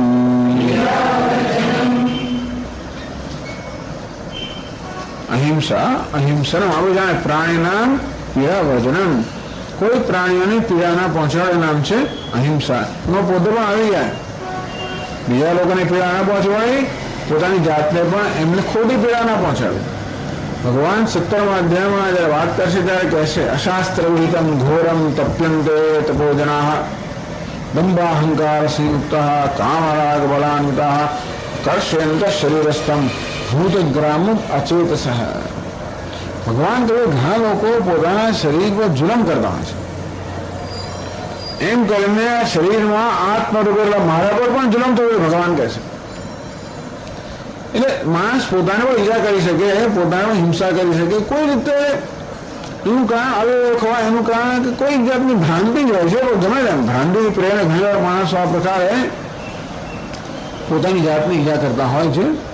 એટલે હિંસા બે પણ આવે છે. પણ મુખ્યત્વે હિંસા એટલે બીજા પ્રાણીઓને પીડા ના પહોંચે. પ્રાણીના આપણી પીડા વર્જન બીજા શરીરથી કે મનથી આપણા કર્મથી બીજા કોઈને શરીરના સ્તરે પીડા ના પહોંચે. એમાં માણસ ઉપરાંત બીજા બધા જીવજંતુ પણ આવી જાય છે. બને ત્યાં સુધી બીજા બધા જીવજંતુઓને આપણાથી પીડા ન પહોંચે એનું આપણે ધ્યાન રાખીએ. ઘણા લોકો જાણે ગાઢ વર્ષમાં ધક્કો મારી જતા હોય. ટૂંકમાં ઘણા લોકો એવા ગુસ્સે થતા હોય છે ને કે આ બધા પશુ અહીંયા રસ્તા પર ફરતા હોય છે ને એટલે એવું જાણે એને એક ધક્કો મારીને જાય કે હાથમાં લાકડી રાખી હોય ને ટ્રક વાળો હોય તો લાકડી એક માર્ગો જ જાય ગાયને. એમાં એ ગાય પણ ગુસ્સે થયો કે એને રસ્તામાં આવી એમ કે એને અટકવું પડ્યું, એને ગતિ ઘટાડવી પડી અને બહુ ગુસ્સો થઈ જાય. એ ઘણા લોકો હવે દંડા સાથે જ રાખતા હોય છે. ચાલો બિચારી ગાય તો અભૂત છે, એને ખબર નથી કે હું આની ગતિ રોકી રહી છું, એવું નથી. એને એમ કે આ રસ્તો છે, આ સ્થાન છે એટલે બેઠી છે ત્યાં આગળ જે હોય તે. પણ એટલે ટૂંકમાં મોટે ભાગે પ્રાણીઓને આપણે ક્યારે પીડા પહોંચાડતા હોઈએ જ્યારે ક્રોધમાં આવી જઈએ ત્યારે. ક્રોધને વશ થઈએ ત્યારે આપણે હિંસા થતી હોય છે. એટલે આગળ અક્રોધ ક્રોધ વશ ન થવું એ પ્રકારનું મૂલ્ય લગાય છે એ પણ અહિંસામાં આવી જાય. કામ ક્રોધ અને લોભ આ ત્રણ વૃત્તિઓ છે. ભગવાન કહેશે આગળ અધ્યાયની અંદર આ કામ ક્રોધ કે લોભ આ ત્રણેયમાંથી કોઈ વૃત્તિને આપણે જયારે તારે થઈ જઈએ ત્યારે જે કર્મ થાય એ કર્મ હિંસાત્મક કર્મ છે. કામથી પ્રેરણ પણ આપણે હિંસાત્મક કર્મ કરીએ છીએ. એટલે કે આપણે ભોગમાં પછી કોઈ પ્રકારનો વિવેક જયારે ન રહેતો હોય ત્યારે હિંસા થાય. ક્રોધથી હિંસા થાય છે. લોભમાં પણ આપણે ભાન ભૂલી જતા છે. કામ ક્રોધ ને લોભ આ ત્રણેયની કોઈ વૃત્તિ આપણે મનમાં જયારે આવે ભાન ભૂલી જાય, આપણે વિવેક ન રહે, કોઈ પ્રકારની પ્રમાણ ન રહે અને આપણું વર્તન જે થાય છે એ વર્તનમાં કોઈ ને કોઈ હિંસા હોવાની જ. એટલે હિંસામાંથી મુક્ત રહેવા માટે હિંસા તો કર્મના સ્તરે થતી હોય પરંતુ કર્મના સ્તરે હિંસાથી મુક્ત રહેવા માટે આપણા મનના સ્તરે જે વૃત્તિઓ છે એનું પણ આપણે એની ખૂબ સભાનતા જોઈએ. એના પર પણ આપણે કાબુ પ્રભુત્વ જે કાબુ જોઈએ. એટલે અહિંસા પણ આપણામાં આ પ્રકારનું મૂલ્ય હોય કે મારા વડે કોઈની ઈજા ના પહોંચે એટલું જ નહીં પરંતુ હું કોઈના હક પર તરાપ ન મારું. આની ચર્ચા ઘણી થઈ હતી 13મા અધ્યાયમાં જયારે બધા 20 મૂલ્યની ચર્ચા થઈ ત્યારે અહિંસા એ પણ એક મૂલ્ય હતું. એ ઉપરાંત અદ્વેષ્ટા સર્વભૂતાનામ 12મા અધ્યાયની પણ એ વસ્તુની ચર્ચા થઈ. એટલે અહિંસાની ઘણી ચર્ચા આપણે કરી જ છે. ટૂંકમાં કોઈને શરીરના સ્તરે હિંસા ના પહોંચે અને કોઈ લાગણી પણ આપણાથી ન દુભાય એ પ્રકારની પણ કાળજી.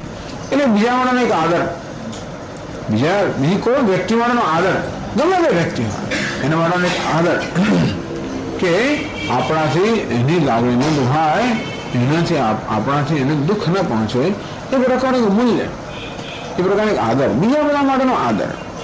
ઘણી વાર એવું છે ને કે આપણે પોતાના આદરમાં બીજા બધાનો આદર ભૂલી જતા હોઈએ છીએ. અથવા મેં કહ્યું પ્રમાણે કામ ક્રોધ લોભ જયારે પણ આવે ત્યારે બીજાનો આદર રહેતો જ નથી. તેથી અન્યનો આદર અને પોતાના જેટલો જ આદર કરે તો સારામાં સારું, પોતાથી વધારે કરે તો એથી વધારે સારું. અન્યનો આદર જયારે થાય ત્યારે પછી આપણે એવું વર્તન ન થાય જે કોઈને ઈજા પહોંચાડે. એટલે કહ્યું ટૂંકમાં બીજાના જીવન માટે આદર, બીજાની લાગણી માટે આદર, બીજાના હક માટે આદર અને હક પર તરાપ ન વાગે, એમની સ્વતંત્રતા ન છીનવાઈ જાય, એમની લાગણી ન દુભાય, એમને શરીરથી પીડા ન થાય, બહુ બહુ મોટી વસ્તુ છે અહિંસા. આ પ્રકારનો એક આદર જોઈએ, જોડે સાવધાની પણ જોઈએ. પ્રાણીનામ પીડાવર્જન. પછી આગળ છે સત્યમ અપ્રિય અનુતવર્જિતમ યથાભૂતાર્થવચનમ સત્યમ. આની બહુ ચર્ચા થઈ છે. સત્યનો અર્થ સત્ય વચન, સાચું બોલવું. કે યથાભૂતાર્થવચનમ, સત્યનો અર્થ કરવામાં આવ્યો યથાભૂતાર્થવચનમ. યથાભૂત વસ્તુ જે પ્રકારે બની ગઈ છે તે, અર્થવચનમ વસ્તુ જે પ્રકારે બની ગઈ છે એ પ્રકારે બોલવું. આપણે જયારે બોલીએ ત્યારે એ વસ્તુ જે બની છે એ પ્રકારે આપણું વચન હોય એને આપણે સત્ય કહીએ. એમાં શંકરાચાર્ય જાય એ એની જયારે વિશેષતા આપી, આનૃત અપ્રિય આનૃત વર્જિતમ. વસ્તુ જેવી છે એવી સાચી હોય અને સાચી બોલીએ ત્યારે પણ જયારે પણ બોલીએ ત્યારે આવશું. જયારે અપ્રિય અપ્રિય પણ ના બોલાય. ટૂંકમાં જે બોલતા હોય અપ્રિય ના તો કોઈને ખરાબ લાગે, કોઈને લાગણી, કોઈને હિંસા થઈ જાય. ટૂંકમાં એ ઘણી વાર થાય કે અહિંસાનું પાલન કરતા ઘણી વાર સ્વામી સત્યનો ભોગ આપવો પડે છે અને સત્યનું પાલન કરતા અહિંસાનો ભોગ આપવો પડે છે. એવું થાય છે. કારણ કે આપણે સત્ય બોલીએ અને કદાચ કોઈ લાગણી દોવાતી હોય, કોઈની ઈજા થતી હોય, ધારો કે હું સત્ય બોલું પણ જાન જતો હોય તો એ સત્ય કેવું થયું? અહિંસાનો વિરોધ લેવો. તો કેવું ના થવું જોઈએ પાછું. અને તેથી છેવટે તો આ બધા મૂલ્યોની પાછળનો હેતુ એ જ છે કે બહુજન હિતાય, એમાં લોકોનું હિત કે કલ્યાણ થવું જોઈએ, એ જ હેતુ છે. અને તેથી આ મૂલ્યોનું પાલન કરવાની પ્રક્રિયામાં લોકોનો આપણે અકલ્યાણ કરીએ એ બરોબર નથી. રસ્તા પર આપણે મોટર ગાડી ચલાવતા હોઈએ તો નિયમ છે કે ડાબી બાજુ ચલાવો. તો હું તો ડાબી બાજુ જે કે રાખું ને જે વચમાં આવે તો કશું ના હોય ને. મારા માર્ગમાં કોઈ આવે તો તે વ્યક્તિને ડાબાનો જોયો જોતો, જેથી એ વ્યક્તિને ઈજા ના પહોંચે. મેં તો કહ્યું હતું કે ડાબી બાજુ ચલાવું, મેં તો ચલાવ્યું. એમ કરતા વચમાં આવ્યું તો હું શું કરું? એવું નહીં. એવું લાગે કે એ નિયમનું પાલન કરવાની પ્રક્રિયામાં કોઈને ઈજા થાય છે તો છેવટા ડાબી બાજુ ચલાવવાનો બધાની પાછળ હેતુ એક જ છે કે જે રીતે રસ્તા પર વ્યવસ્થા જળવાય રહે અને બધા લોકો સલામત રહે. એ નિયમનું પાલન સલામતી માટે છે. નિયમનું પાલન કરવામાં જો સલામતી જતી હોય તો નિયમ નથી. એ બધા નિયમની પાછળ હેતુ છે સલામતી. તો બધા મૂલ્યોની પાછળ હેતુ શું છે? લોકોનું હિત, લોકોનું કલ્યાણ. અને એવું કે સાચું બોલીએ કે જેની કોઈ જાન જતો હોય ને કોઈ લાગણી હોવાથી એવું થતું હોય તો પછી એટલે અપ્રિય અથવા અનર્થ અનંતબંધી એવા ખરું. સત્યમ અનર્થ અનંતબંધી એવું વચન જે કહેવાથી પછી અનર્થ ના થાય. ટૂંકમાં એવું છે ઘણી વાર કદાચ કોઈ લાગણી ન થવા પણ તોય અનર્થ થતો હોય, કદાચ કોઈનું નુકસાન થવાનું હોય તો કે નહીં, સત્ય એમાં આપણે વસ્તુ જોવું જોઈએ કે જરૂર આપણે જે હોય તો બોલીએ, કોઈ અપ્રિય ના હોય, કોઈ લાગણી ન દુભાવતું હોય અથવા આપણે બોલવાને કારણે કોઈ અનર્થ ન થતો હોય આપણે ધ્યાન રાખવું. હવે વ્યવહારમાં રોજ બરોબર વસ્તુઓ છે. આ વ્યવહારમાં મોટાભાગના જે સંઘર્ષો થતા આ બધી સામાન્ય વસ્તુને ધ્યાન ન રાખવાના કારણે થતા હોય છે ને. બોલીએ પણ આપણે બોલતો ધ્યાન ન રાખીએ ભગવાન કહેવાના છે કે 17મા અધ્યાયમાં આ વસ્તુ પણ કહેવાના છે. એટલે ત્યારે પણ ચર્ચા કરીશું કે કેવી રીતે આપણા વચન આપણે બોલીએ તે વખતે કોઈનો ઉદ્વેગ ન થાય, લાગણી ન દુભાય. તો ચાલો સત્યની વ્યાખ્યામાં આટલું સમજવું જોઈએ. સત્યની યથાર્થ ભૂતાર્થ વચનમ કે યથાર્થ ભાષણમ. જે વસ્તુ થયું એ પ્રમાણે જ કેવું નામ છે સત્ય. એમ કહેવામાં એ સત્ય અપ્રિય ના હોવું જોઈએ. અને જો જોડે એ સત્ય બોલવાથી કોઈ અનર્થ ન થતો હોય અને કોઈને ખરાબ કોઈની લાગણી ન દુભાતી હોય એ પ્રકારનું વચન જેવું છે તેવું, પણ જોડે એથી કોઈની લાગણી ન દુભાય કે પછી કોઈને નુકસાન ન પહોંચે એ પ્રકારના વચન અહીંયા સત્ય કહેવામાં આવે. એટલે સેન્સિટિવિટી અંગ્રેજીમાં કહેવાય. આપણે એને કહીએ સંવેદનશીલતા. આ બધા મૂલ્યો છે ને માટે આપણને સંવેદનશીલ બનાવવા મળે છે, સેન્સિટિવ બનાવવા માટે. છેવટે આપણા મૂલ્યો જ્ઞાનનું સાધન કેવું લેવાને? આપણે છેવટે સેન્સિટિવ બનવાનું, સંવેદનશીલ બનવાનું છે. શેનાથી સંવેદનશીલ બનવાનું છે? જગતની અંદર જે સૂક્ષ્મ તત્વ છે પરમાત્મા, સૂક્ષ્મ છે એનાથી આપણે સેન્સિટિવ બનીએ, સંવેદનશીલ બનીએ ત્યારે આપણે એને પ્રાપ્ત કરી શકીએ ને. જ્ઞાન એમ ના હોય ખાલી અમુક કઈ દલીલો બધી કરી એટલે એવું નથી. જે દ્વારા જ્ઞાન મેળવવાનું અંતઃકરણ એ પણ એની સાથે ટ્યુનઅપ થવું જોઈએ. એટલે એ આ સૂક્ષ્મ તત્વ છે એ તત્વને જાણવા માટે આપણા અંતઃકરણમાં પણ એ પ્રકારની સૂક્ષ્મતા આવે, સેન્સિટિવિટી આવે, સંવેદનશીલતા આવે, એ પ્રકારની પણ આવશ્યકતા છે. એટલે આપણને સંવેદનશીલ બનાવવા માટેના આ બધા મૂલ્યો છે. ઘણી વાર આ મૂલ્યનું પાલન કરીને માણસો વધારે ઘમંડ થઈ જતા હોય તો એનો અર્થ કે મૂલ્ય સમજ્યા નથી. સ્વામી આવડું કરીને માણસમાં ઘમંડ ના આવે, કદાચ આવે કારણ છે કે માણસે સમજવા નથી. સત્યમ. પછી અક્રોધ આગળ કહે છે, અક્રોધ પરૈઃ આકૃષ્ટસ્ય અભિહિતસ્ય વા પ્રાપ્તસ્ય ક્રોધસ્ય ઉપશમનમ. અક્રોધ, અક્રોધ એટલે ક્રોધસ્ય ઉપશમનમ. અક્રોધ મનમાં ક્રોધ જન્મ્યો હોય તે ક્રોધને શાંત કરવો, એ ક્રોધના વેગને ખાળવો, ક્રોધને સમાવી દેવો, આપણે એક મૂલ્ય છે. ક્રોધ જન્મ્યો અને માટે એ ક્રોધને વ્યક્ત કરવો એ બરોબર નથી. ક્રોધ જન્મે એ બને, પરંતુ ક્રોધના આવેગને ખાળવો, એ ક્રોધને મનમાં સમાવી દેવો. ક્રોધ ક્યારે જન્મે? પરૈઃ આકૃષ્ટસ્ય અભિહિતસ્ય વા. કોઈ આપણને અપશબ્દ કહે, કોઈ આપણું અપમાન કરે ત્યારે ક્રોધ જન્મે. અભિહિતસ્ય વા, કોઈ શારીરિક આપણે પ્રહાર કરે તો ક્રોધ જન્મે. એટલે ટૂંકમાં ક્રોધ થવા માટેના સંજોગો હોય અને ક્રોધ જન્મે. એટલે ક્રોધ જન્મવા માટેના પણ કદાચ વાજબી કારણ હોય માનવ, અને એને કારણે આપણો ક્રોધ જન્મ્યો તો ક્રોધ ન થયો કેવા જન્મેલા પ્રાપ્તસ્ય ક્રોધસ્ય.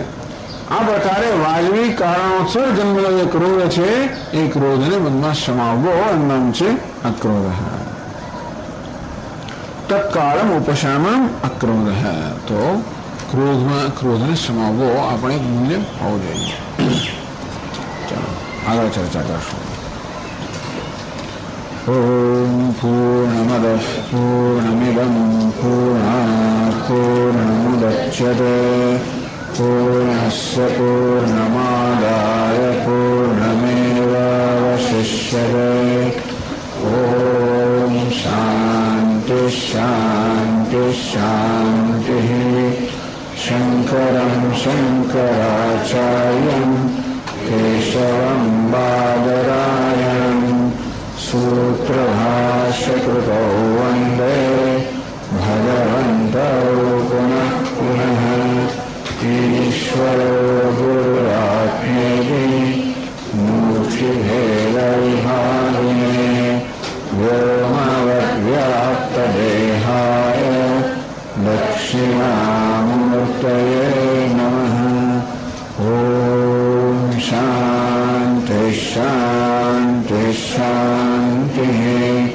હરિ ઓમ. શ્રી ગુરુભ્યો નમઃ. હરિ ઓમ. ઓમ નારાયણઃ પરો વ્યક્તાत्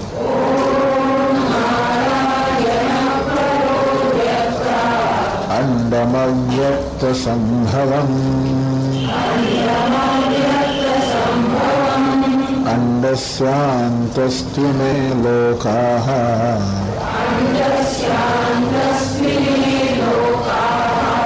સપ્તદ્વીપા ચ મેલિની. શ્રી ભગવાનુવાચ અભયં સત્વસંશુદ્ધિઃ જ્ઞાનયોગવ્યવસ્થિતિઃ દાनं દમશ્ચ યજ્ઞશ્ચ સ્વાધ્યાયસ્તપ આર્જવम् અહિંસા સત્યમક્રોધઃ ત્યાગશાન્તિરપૈશુનम् दयाभूतेष्वलोलुप्त्वम् मार्दवं ह्रीरचापलम्